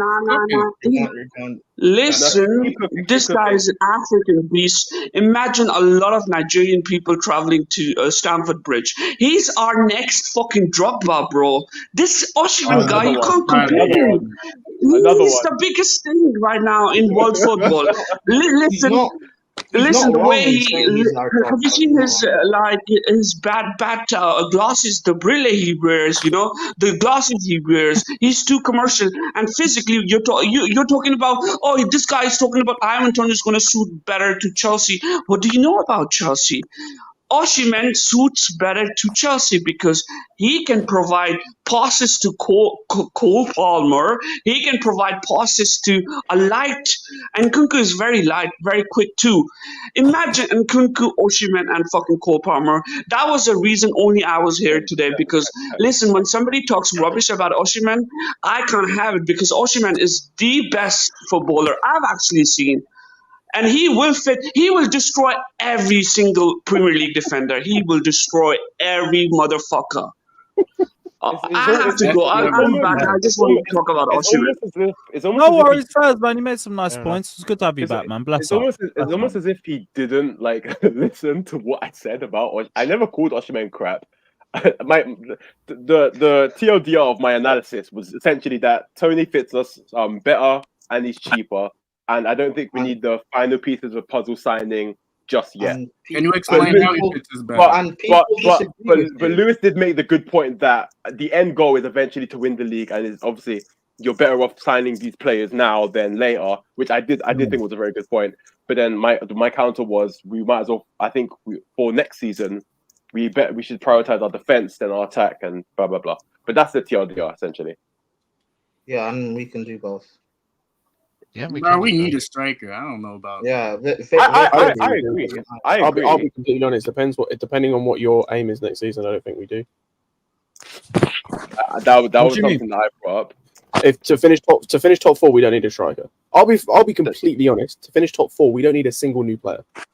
I hear that, but we need a striker. Well, it depends on who improves next season. But I do agree. No, the target shouldn't be top four. That's the bare minimum. We finished, what was it, 5 points, 6 points off of top four with this squad. The only and the biggest clear issue with our team was defensively was structure. We legit to finish top four don't need a single new player, depending on what other teams do, right, as well. But like for example, not Arsenal. Don't know what's not Arsenal. United. That's what I'm thinking of. But if you go on our team right now, we don't need a single new player. Maybe like one, and it ain't a striker. Yeah, top four, I agree, but to win things, we need. That's a different conversation. I agree. Eventually, that's the way you build the team. You're not building a team to go top four. You're building the team to go for the title. And then top four becomes the bare minimum. I'll be honest though. There's two things with that. Number one, if we're building a team to eventually win the title, then I actually agree with Osimhen over Toney. Younger because of age profile. Age, yep. Like if you're buying Toney, that's a win now mentality. We're not winning shit apart from maybe a cup. Yeah. Yeah, I hear that. So if we're building a team, when I say problems, if we're going for the league, we're like 5-6 players off. So like, yeah, I mean, Scott buying Osimhen would also be a win now mentality as well. No, but like the difference is you've got scope where you can build the rest of the team to the point where we can win now. I'm saying if you buy Toney, there's no scope to. And I love Toney, right? I think he's incredible. He starts for every team in the league, bar City, and that's just a fact. I do not care what people say. He starts for every single team in this league, bar City. The problem is what, 29, 28, 29. So there's no scope of. Say we don't win the league next season, cool. Then he's then 30. Say we then don't win the league the next season, we're not in a position to. Then he's 31. Cool. So then say we're down after. Like, cool, you have to win it that year, otherwise, like the money you've spent on Toney, you could have spent on a younger guy, and you could have had many more years of getting to that point where, like, say we win the league in like 2 or 3 years, then Osimhen can be here and be a dominant force for many years to come. Whereas with Toney, you just have to replace him in like 2 years. And I love Toney, but it depends what your time builds now. There's also the factor of Jackson's development, which I mentioned as well. Like if you want for the people who still believe in Jackson, that Jackson will improve and eventually become that starting striker, you have somebody that he can eventually take over from in an Ivan Toney. That was another point that I did bring up. I don't think Jackson's truly a striker anyway, and Jackson can also develop with Victor Osimhen. So that's. He's still gonna develop regardless. Like he's too good not to. Like that'll just become a crazy partnership. Yeah, I guess. But yeah, do you have Jackson playing? You were saying that people came at you when you said it, but it's different with Scott because Scott actually knows how to like articulate himself. Just shut the fuck up, Prime. Okay, you didn't listen to what I said. To be fair, Prime. I won't lie. If you saw like the comments, you had idiots like Sage when I said we don't need a player. No, we don't need a single player to get top 4. We do not need a single new player. No. Again, we I was watching. I know. I was with 5 points off of. I agree, Scott. I agree with you on that. We can get top 4 with this squad with a proper manager. Easy. He got timed out already. I agree with you on this. But yeah, I still stand by it. Like Scott actually knows how to articulate himself properly and explain it. Not wrong. Yeah, wavy is what it is. What it is, man. I genuinely cannot do right in this chat. It's I said it word for word. Like, whatever. So why is Toney a better fit for the team? Can you elaborate? I do think, by the way, that from a stylistic standpoint, Toney is the better fit for this team than Osimhen. Mm-hmm. That's because he plays like the Premier League style of football, but I think he's better with it. I think he's better from a passing perspective. I think he's better with the ball at his feet when his back's to goal. Personally, yeah, I can think he's agree better with linking that. up play. And I think Osimhen could get to that level once he gets to Toney's age, or even better. Oh yeah, like 100%. But like if you're going off like right now, like I think that right now. I think Toney's a more well-rounded striker. I disagree to that Toney's better with his back to goal. I disagree on that. But is it wild to say that Toney gives me like 2018, 2017 Harry Kane vibes? No, not really. Because how well-rounded he is. Yeah. I think because I was watching earlier when that whole Yeah, nonsense was going on at work, and I think someone in the chat said it like that he kind of has that Harry Kane vibe. Yeah. In terms of the way he plays, like, I can kind of see it. people say Harry Kane vibes, which is fine, but these will be the same people who complain about Harry Kane dropping deep all the time, right? And not staying up there and doing the job of an actual striker. Like, why is he always dropping deep and trying to play? Isn't that what people always complain about Kane? That's why I was making the case stylistically, just as Scott just said. I would prefer Toney. If we were playing in like a Tuchel system, then I would prefer Osimhen. Osimhen, yeah, and I agree with that as well. Because under Tuchel, we were doing a lot of crossing, and I think Osimhen eats up crosses for lunch. So, yeah, I do agree with you. James Osimhen would be fucking crazy, bruv. Yeah, I do. The one issue that I have when it comes to like strikers as well, and we're seeing it this season when you compare Jackson and Højlund. And I'm not saying that Osimhen is as bad as Højlund. Like, do not try and misconstrue that. Like, Højlund is two shades of shit. But like, you see the issues in terms of one positive I can say about Jackson is when he's not having a great game or when he's not having much success in front of goal, he's still coming to deep to collect the ball. He's still linking up play. He's still trying to get on the ball. Whereas you look at Højlund, like there's nothing. If he isn't scoring, there's nothing. And I have a small worry when it comes to Osimhen that if he wasn't scoring, and he will have games where he doesn't score because most strikers do, whether he'd have that same worry. I do think Ten Hag is something to factor in when you are analysing Højlund, to be completely honest. No, Scott, I'm not worried about that. Like, when you look at Højlund, barring the fact that I guess people can say he can finish, I look at him as a very limited. Yeah, he's limited as baller. He's not. When you look at Victor, if he's not getting like service, he can create chances for himself. He can be a very effective target man. Like, if people actually watched him at AFCON, for example, he wasn't getting all the service in the world. He was having to make chances for himself and for others. Part of why Lookman was so good in getting goals was because Victor was creating the chances for him, was getting service for him. So, like, I've seen him do that. I've seen him having to be isolated and be a lone front man and not getting the support and still be effective. That's fair. Yeah, and if you can't do it, then you can put Jackson in and let Jackson do what he got to do.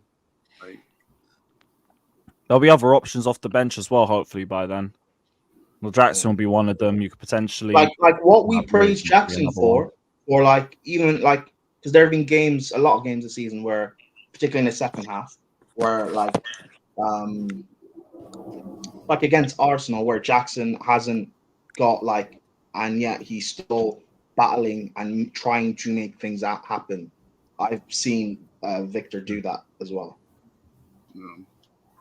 I don't think getting service will be an issue as long as Nkunku's healthy and Victor's not this like limited, like people think he's like Lukaku, one-dimensional and all that guy. Yeah, he's not one-dimensional. He's not limited. You don't get to the level he's at without having things about you. you don't get the praise he's been getting without having things. Generally, I think a lot of people just saw him miss some chances in AFCON and they just ran narratives on him off Exactly. that because it was their Because first people time didn't. properly watching him. People didn't. He didn't have the best final. Fair enough. It was But on BBC, innit? ITV, everyone's watching it. Nigeria did not have the best final. As a team, we did not play well, and people want to put everything on him. Which fine, I get it. He's meant to be like he's our best player and all that. It's fine. But if people actually watched him throughout the tournament, they would have saw that he was our best player. And sorry, to add on to Prime's point, I want to add on to Prime's point about Osimhen. Because if we're supposed to have Curry, please here to troll. I don't care, man. You're here to troll. No. I'm gonna back you up. Just can you shut up for a second? Okay. So if we're gonna have a Cole Palmer, we're gonna have an Nkunku, and if we're gonna have a Jackson in the left wing, that's a lot of creators, right? Enzo, Reece James, Gusto, all these creators. So then that should be enough to help Osimhen. Excuse me. We had the same discussion with literally Lukaku and Haaland, where we're like, Lukaku has better all-round play than Haaland. But who gives a fuck? Because Man City create enough chances, have enough creative players, where this man had an off season and scored twice. Yeah, I don't agree with that at all. That Lukaku is better. I don't even know if he does. I'm being so honest. I think they're both terrible. No. Initially, no. I remember this. No, excuse me. Sorry. In Lewis's stream, when we were having that summer where we were choosing, there were discussions in the stream that I've been watching for. That's what I'm talking about. I'm talking about then. I'm talking about at that point. There were discussions on who's better, and we said all-round play. No, Scott. I said that. I'm not faulting you. There's nothing wrong with that. That's fine. That's fine, Scott. That's nothing wrong with that, right? Everyone has different opinions and mistakes happen. Everyone makes mistakes. But I'm saying we had this exact discussion. Haaland has had an off year, missed 2 months, 3 months, and has 27 goals in the fucking league because he can finish, because there's enough creators. And if we're apparently going to have because Scott says with this team, and if people are more healthy and a better manager, then we should be good enough because we have a Palmer who creates. We're going to have an Nkunku who we've seen with these few games that appearances he's made, he can create. Jackson, we're saying, are in the left wing, he's supposed to create, right? We're saying an Enzo, hopefully where Gallagher is. We have a Reece James coming back and a Gusto as a backup, and we're supposed to be buying a backup left back or another left back at the very least. Out of curiosity, that should be enough creators, no? Out the of man who can finish. Out of curiosity, I just want to. Does anybody think that Jackson could reach an Osimhen level? Just out of curiosity. Yes. Yeah, it's possible. Yeah, like that. I don't know whether you can coach composure in like that, but like he's still young and he could still just get more belief in himself in front of goal. That could happen. Yeah. Development isn't linear, like we always say. Do you mean as a striker or as a footballer? As a striker. Well, do you think that I don't view Jackson. I don't view Jackson as a striker. Do you think that Jackson can provide what people believe Osimhen provides? Are we talking just from? Can I ask a question? Hold on, Scott. As a striker, yes. As a striker. As a striker, no. I don't view Jackson not in the air at all, Jackson. Can I ask a question? Are we talking purely? Are we talking as like a whole footballing perspective, or from a stats perspective? Just as a footballing, because obviously like things vary for different people. So just on a footballing level. I mean, potentially, I don't know. From a stats perspective, absolutely. Like Osimhen has never scored more than 15 league goals apart from the one season where they won the league.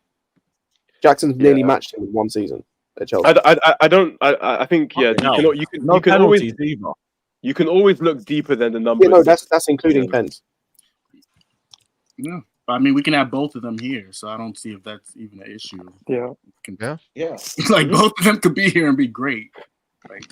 Yes, sorry, that's what I'm saying. There's also the issue, but there's also the issue of like financially, like what's the smarter thing to do? Like that's something to consider as well. Jackson's on how many years is Jackson? I'm sorry. We had this discussion again with Lukaku, where Lukaku was Hold up. Let me just say this: the smarter thing would be to keep Jackson and have Victor, as opposed to you buy Toney, and then in a few years when he's like 31, 32, we then have to get rid and buy another striker.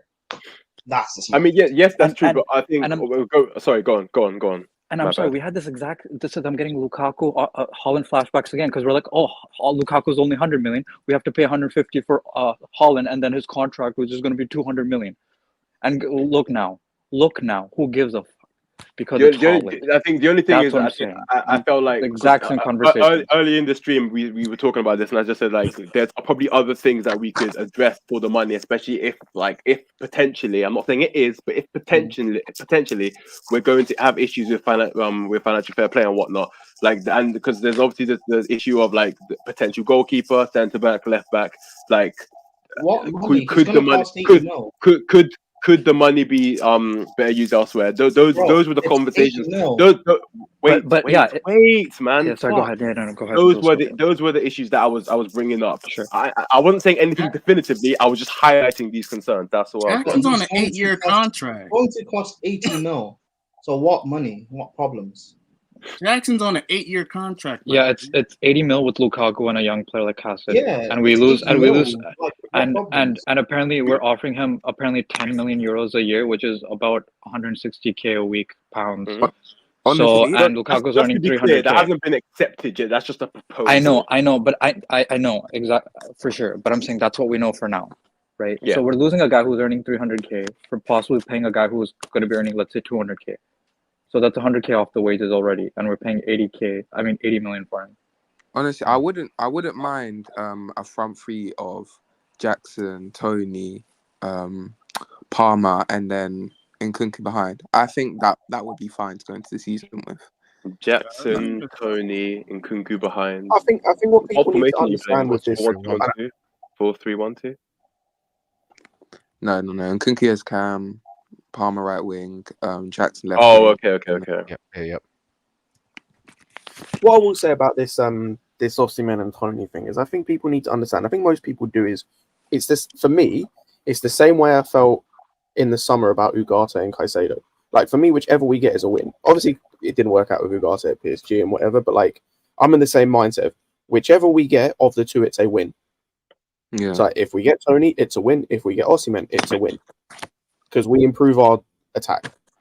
Is the thing, and as I said, I don't think the money is too much of an issue for me because I don't think there's too many positions we should be focusing on this window to improve. Like there's 4 positions max, and one of them is very much actually even 2 of them potentially are very much only if the right opportunity comes around. So for me, I'm looking at 2 key positions we need to upgrade on. So that's not that much money, or that's not much money you should need to spend, theoretically speaking. And for getting into top 4, we don't need to spend that much money. Let's be real.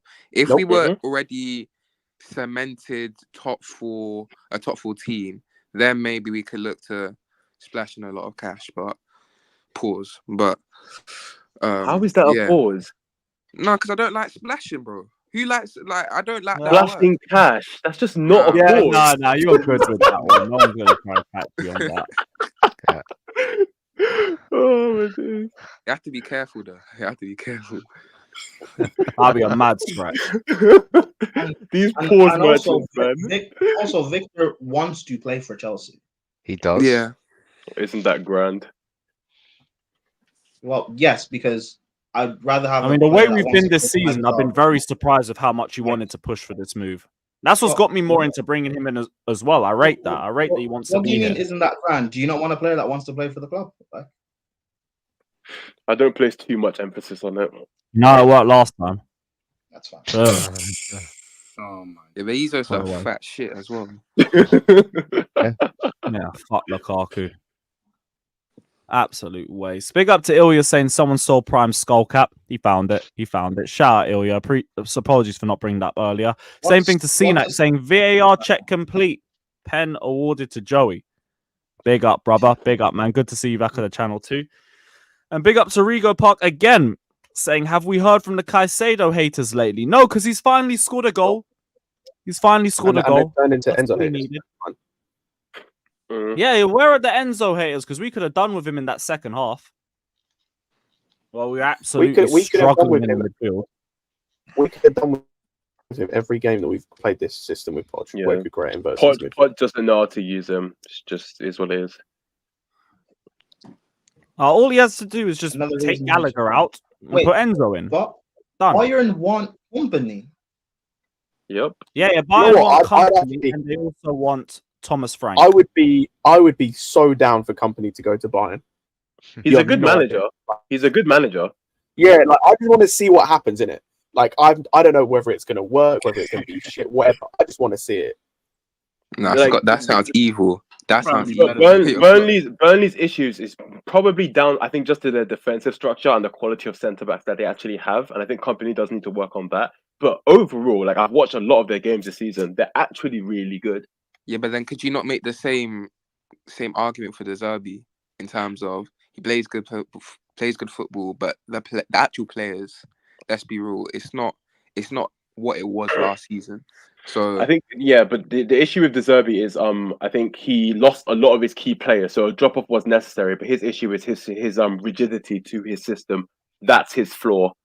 It can be a blessing and a curse being rigid to your system, and I think for him it just might be a little bit of a curse. Potentially, I'm very surprised the names that they're linked with now. Those barbarians are gonna Crazy. hand out. They're gonna hand them out in Germany, man. Wait. Gonna get lynched out of Germany. Man. I said third choice for the vibes. Come on, bro. Why are we worrying about a third choice striker? He's just I have trolling. no idea. He's just trolling. He's just trolling. We got like how many fucking strikers that we're trying to make work? Wait, hold on, Lewis. Yes, bro. Yo, where is this Thomas Frank news coming from? To Bayern? Yo. Hey, what is it?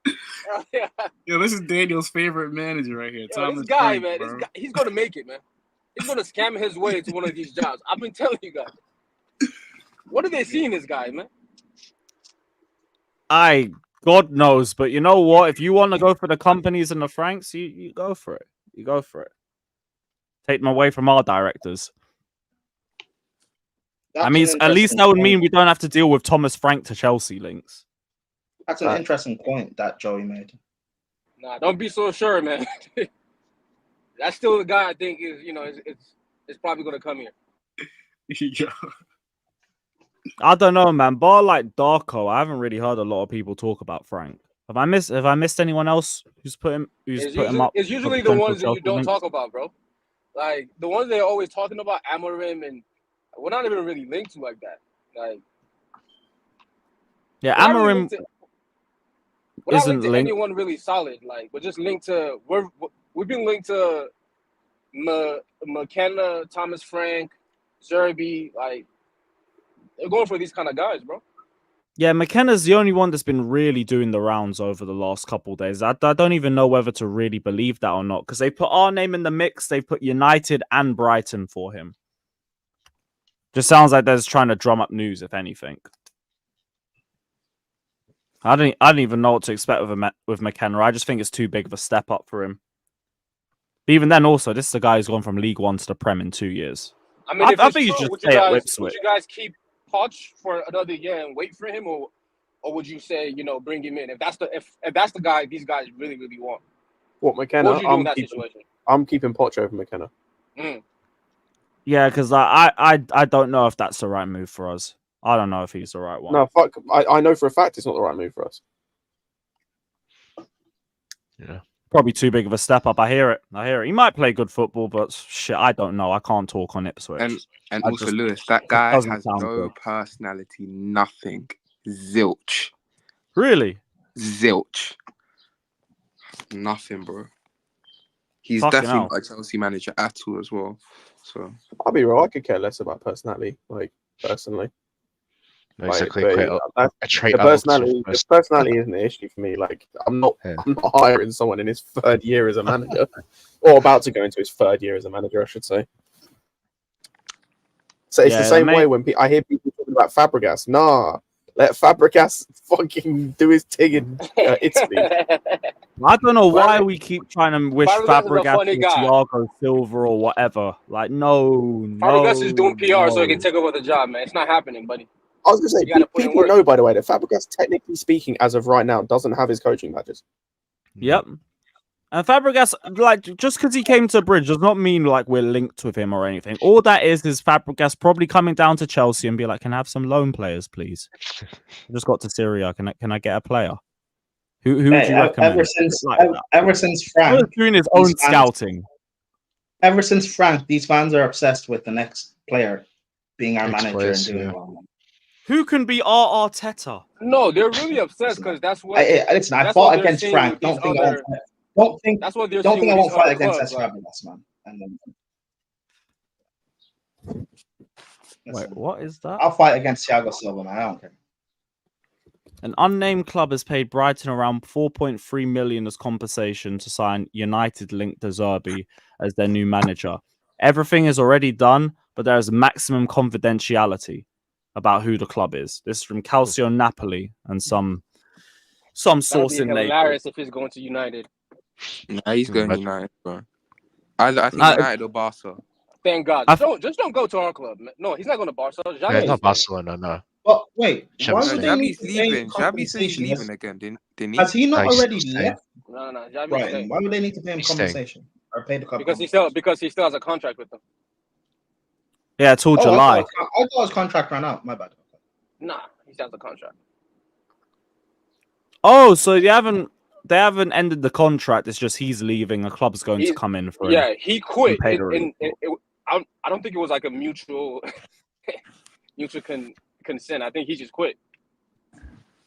Fuck. And when you quit, you still have to you can't. I don't think you can just get another coaching job right away. Like if that was the case, Glasgow would have done that.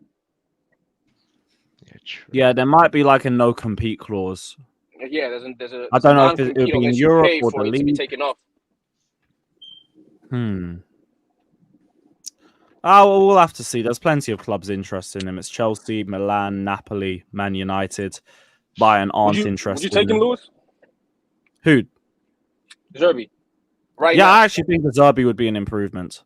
I think he's got good structure. I think he'd work with the midfield, and our attack is better than Brighton's attack by a mile. I think even his defensive metrics are apparently a lot better than the way it's looked this season. So, yeah, I wouldn't be against him. Generally wouldn't. I get it. There's risks attached to it as well, but I don't think it's as bad. I don't think it's like McKenna level risks. Like I've seen what he's done. The at big part is Brighton. our defensive structure thing's is got a our number one worse problem, at least to me, right? That's what I see. I think if we fix our back line, we'll make a massive jump. The problem is, even if you look at last year when he did have Caicedo and all these guys, it wasn't a great record. Like it was still poor. Like it was still, at least by the standards that we go by, right? It wasn't great. And in general, the league defensively is really, really bad. So maybe you can get away with, under 40 goals or 35 goals, but he's last year, I think he conceded 53 goals, and this year is 60 something. So it's around the exact same. You know what I'm saying? It's not like a he was weakness within much his set better last year. pieces, but we're gonna have a set piece coach in this summer, so that shouldn't be too much of a problem. Yeah, but it's his set piece coach. He has him now. No, we're taking Brentford's. I thought it was Brighton's. No, we're taking Brentford's, bro. Yeah. Oh, okay. Okay. Now I have a different view on it. That's why I never talked about it. I thought it was Brighton's, and I was like, that's Nah. That makes no fucking sense. But Brentford is I think super Jose solid. Cuervo or something. Yeah. It's not Christian. It's Bernardo, I think. Bernardo Cuervo. Oh, okay. One of Okay. those. Then that's a good pickup. Then okay. Yeah, that's great. We're talking about one of the best when it comes to set pieces. One of the best teams in the league. Best team. Yeah, no, I thought it was Brighton that he was coming from. So I was like, I didn't give a fuck. Brighton is shit We at got set pieces Brighton's too. goalkeeper coach and whatnot. Fire that Bernardo guy. Cuervo. Yeah, he's the reason we've got fucking Sanchez. Fire Yeah, that that's guy the one. immediately. Yeah, But you no, know what? He probably needs to leave for that. Defensively, he's not. I don't think he's what we need right now. To be honest, I think once you have a defense set or you have a certain level quality players, Zerbi is a good guy to come in. Where he'll set your whole team, your whole structure up going forward. But on the defensive end, I just don't see it. I think it's too tough to judge him based off this season, just based off the players that he's lost, and because he's actually had injuries and had to deal with Europe. And I had to say that at the end because I know everyone's going to say, "Oh, we had to deal with injuries. We play one game a week." It's not exactly the same. he's actually had a stretch squad. I can't speak too much on the defending, but I know his build-up play is really good, and he makes a lot of chances with Brighton. They just have much worse players than we do. That's why I wouldn't be against it. Defensively, like I think he might be a bit underrated, but I have to say I think. I can't say that with chest. Also with the Zerbi, something people don't mention is the fact of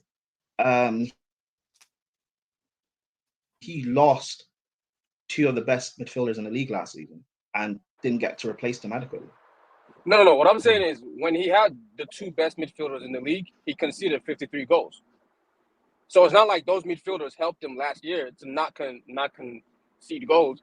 So that's why I think it's more of his structure than like the players. Going forward, he does what he does, whoever is there. But last year they weren't worse this year because their back line got significantly worse. It's because their forward line got way worse. They're not getting enough goals. They're not scoring as much, but their back line is still just as bad as last year. If I'm just looking at numbers, right? They only really lost Colwell, if anything, but Colwell was doing a lot of work for them. He was really good last season. Well, he's what? They had Colwell, they had Caicedo, they had McAllister there, but he still conceded like 53 goals. Like that's not great. I hear you. I know you could probably argue we have better defenders, but like I guess still iffy. I understand the questions. I understand that. Yes, Joey, what are you saying, bro?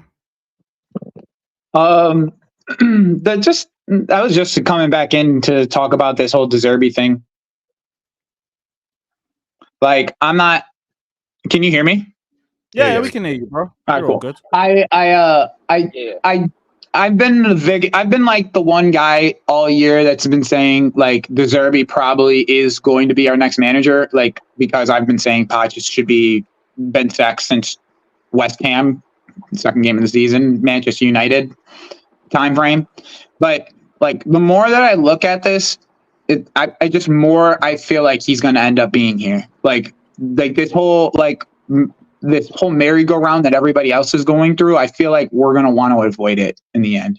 Like I just have this bad feeling that he's done just enough. Like I've been saying it all year. Like he's done just enough to be able to keep his job, like just enough. And I don't agree with that, but just based off of like what's going on around the world with all these other managers and stuff, I don't see him leaving. Like I really don't see Poch leaving. And that's unfortunate because I really would like to see somebody else take over this team just based off of like what I think the quality of this team actually is.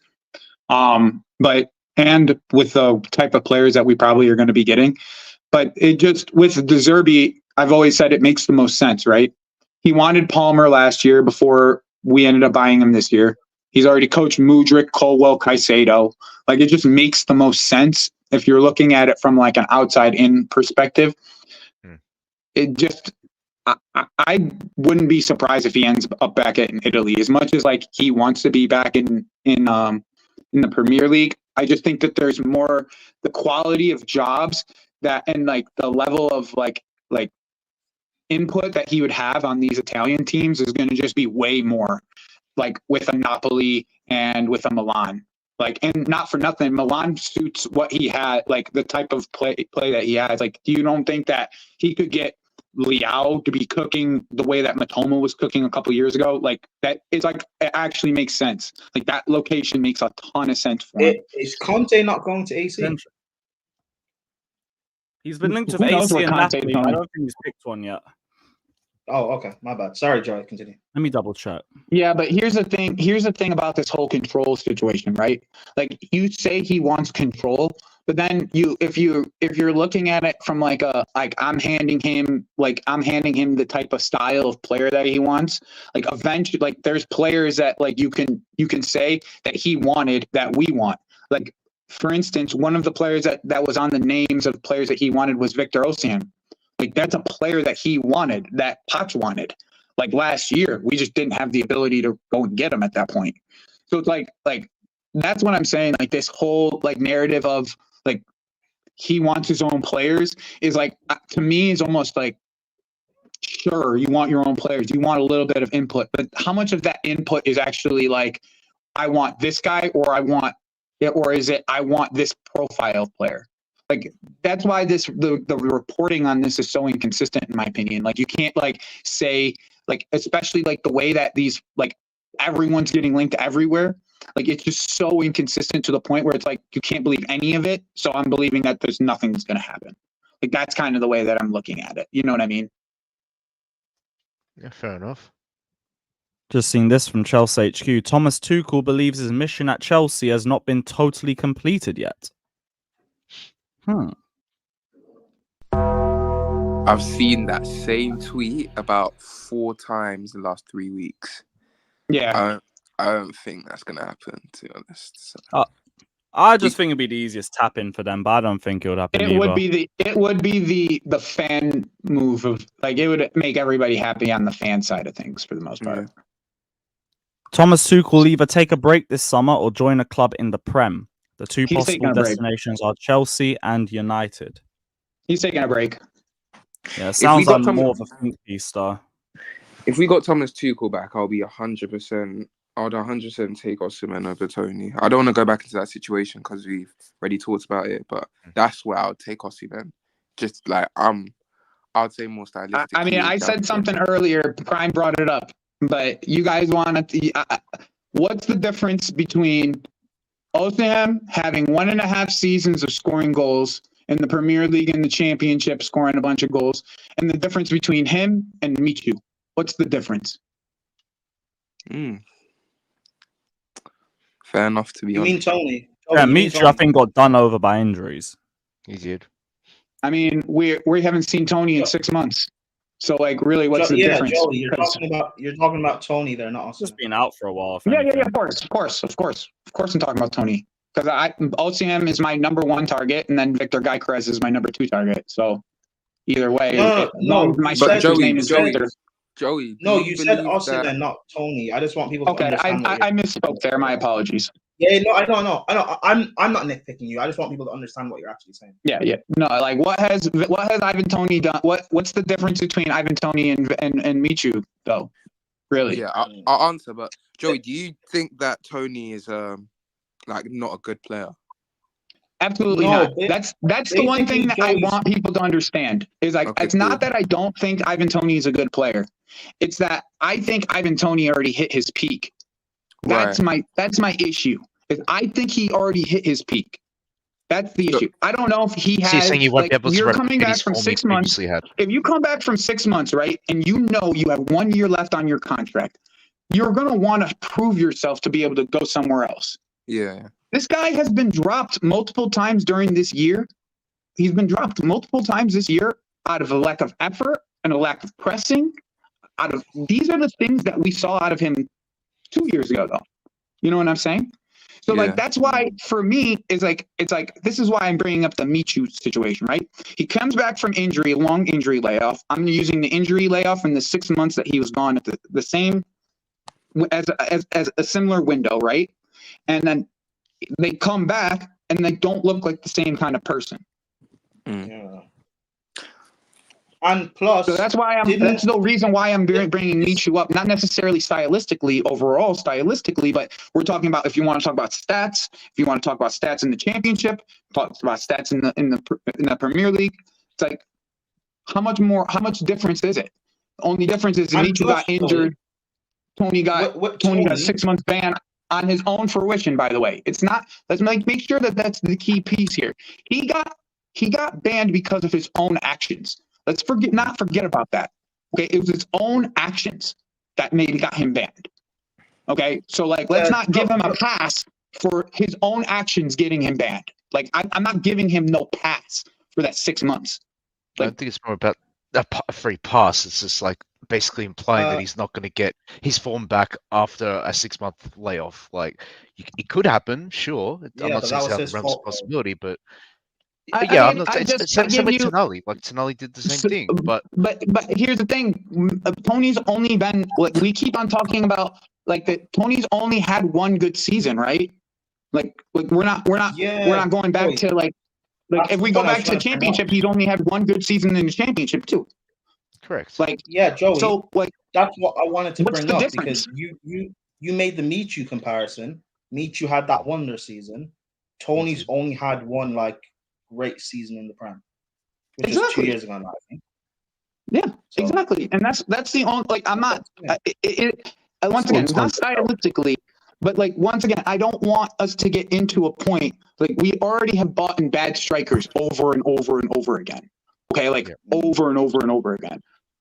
What Scott, my whole original point of like why I don't want this guy is his age based off of like where we are as a team compared to where he is in age.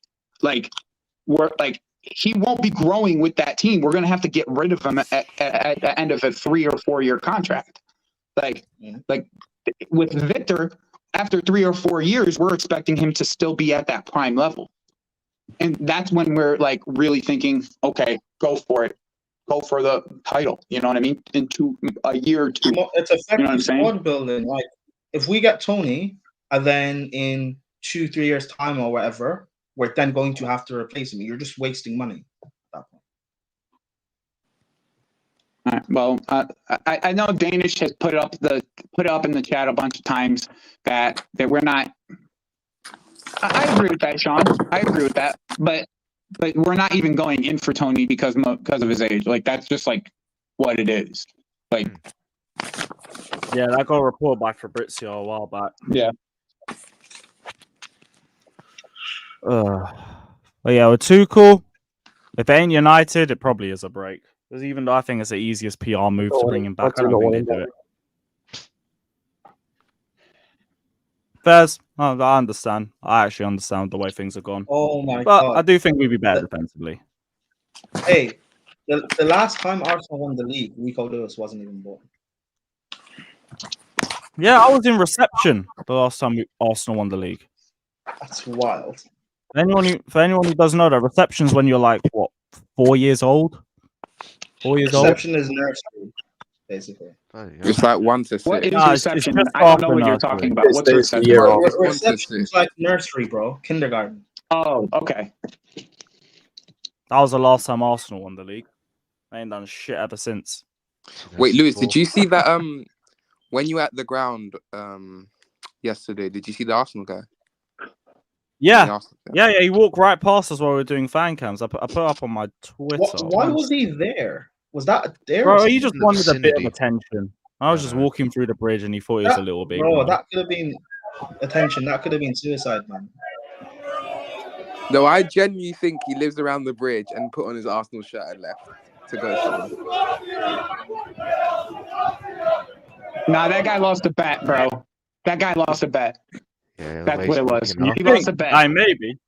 Yeah, like, because I I thought don't know someone why you walked would with do an that to Arsenal yourself shirt on the other way than to if the you ground. lost a bet, right? Like, you're at a pub, your team doesn't win the title, and then like the bet was if you don't win the title, you got to walk down the road in the middle of Stamford, right by Stamford Bridge, and try to after the game and deal with it. Like, that's probably like. I don't see why any logical person would go out and do that. You know what I'm saying? I'll be real. There's been Arsenal fans who have done it before. When I've gone to a bridge like during summertime, there's always one idiot in an Arsenal or a West Ham shirt just walking around. And it is also because, Lee, you're correct. No one's going to fucking touch them. You're going to get a bunch of grief and that's it. No one's going to fucking touch you. Really? Like, police are everywhere. Cameras are everywhere. Yeah, that was going to be my other question. I was like, you didn't like. I almost wouldn't feel safe doing that. You know what I'm saying? Let's just put it this way: you wouldn't walk. You're more likely to get stabbed wearing a Juve shirt in Naples than anything happening outside Stamford Bridge. Let's put it that way. Yeah, but I'm sure. Isn't a nice area? Isn't Stamford Bridge in like a really, really nice area? Yeah. Nah. Don't tell me Furter's not putting in the pain, man. You got to put in the pain for these guys but coming Lewis, in with let's Arsenal assume that jerseys, wasn't man. a bet, and he genuinely left the house with an Arsenal shirt. Furter, you better put in the pain, bro. Aren't there like bare alleyways near Stamford Bridge? Or am I bugging? I swear there's like a lot of alleyways. No? Nah, just roads. Like, to my knowledge, no, there isn't one. Like, he'd be fine. Like, genuinely, he'd be fine. Yeah. Any other country? Nah, you're getting fucked up. England? No, you're good. Bro, England fans ain't on piss, man. As you say that, I don't know if I would do that at Tottenham. I don't know if I'd do that at Tottenham. I was gonna say there's Tottenham, probably Millwall. certain places in London that you probably don't want to be doing that. Like, Yeah. I was gonna say, like, Tottenham, I'm Millwall, certain that maybe there's West Ham. certain places that you probably get away with it, and certain places in London you probably If you're doing get that at yourself into Millwall, some shit. if you're doing that at Millwall and you're black, yeah, long day, long day. Long. Yeah. Arsenal, you're fine though. The only time I've even gone into hiding was the 5-0. I just couldn't be bothered for the grief. I was gonna say West London. When I was in West London, the last time I was in West London, it looked like it was one of the most richest places I've been to in the entire country, probably. Like you walking around the Knightsbridge and all that. What part did you go? Do you remember? I went and I was after the 2012 Champions League final. I went to Stamford Bridge, but there was no game going on when I went. This year I'm going. This year I'm going back. But I'm gonna go and I'm gonna meet up with like Lewis and Fatur and everybody and be in like the stands. Like that's the plan. Cool. Fixture list will be out in a couple of weeks. Joey wants to prove he's proper. Joey wants to prove he's proper Chelsea. I hear it, man. No, I'm just tired of hearing it. Right. Oh, there we go. Proper fucking. I'm just tired of hearing it. Like Matt tried to call me out the other day, and then he goes on, and then he's wearing sunglasses inside everywhere. Like, I'm good. It's all Like, mad. It's all mad. Joey, listen, just it is what it is. Just embrace it. People say I'm not a real Chelsea fan. Just embrace it. Who cares? Hey, I They get told I'm not a real Chelsea fan. I got a fucking season ticket. They I was just like, get a bit what- confused what's with my your excuse? slander prime on our players. That's why.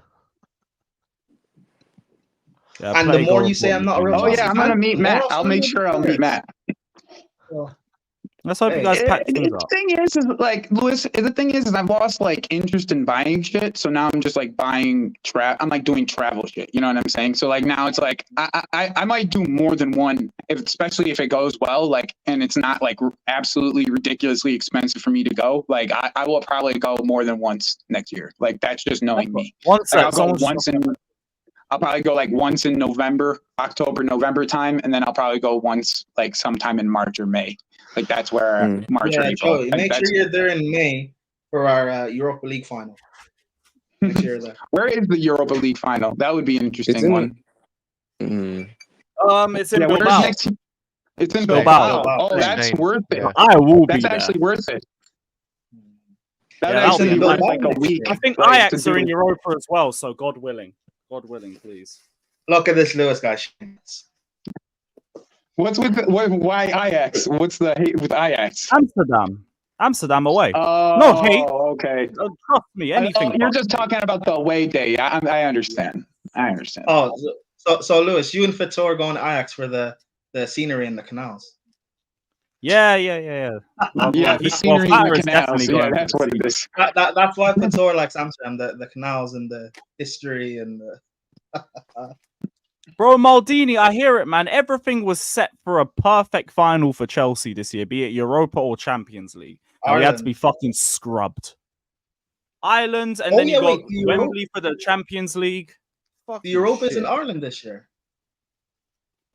Yeah. Yeah, it is. You didn't know that? The one time it's in my country and Chelsea can't do shit, man. Knowing me, I'd probably, if I was in Ireland though, I'd probably still go to that final just because, like, that's just how I am. Oh yeah, I'd still go to Ireland. If I was living there, like, bro, like Ecuador versus Mexico are gonna be here in like next month, and I'm like super excited. I'm about to get like tickets right down in the front. Like, I'm super stoked to see Caicedo up and close and personal. I hope Paez gets to play. Like, that shit's gonna be awesome. So Bilbao, where's the Champions League next year? The final? Yep, Copa America, JC. Does anyone know where the final? Does anyone know where the Champions League final is next year? Oh, Lewis, look at all the shit I won yesterday.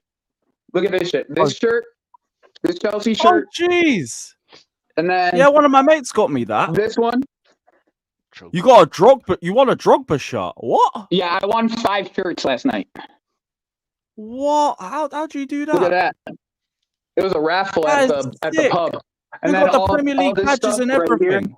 all this stuff right here. I sent you this on Twitter actually. Oh, Then sorry, I got didn't the see new old one. Bev last I night. got the new one from last year.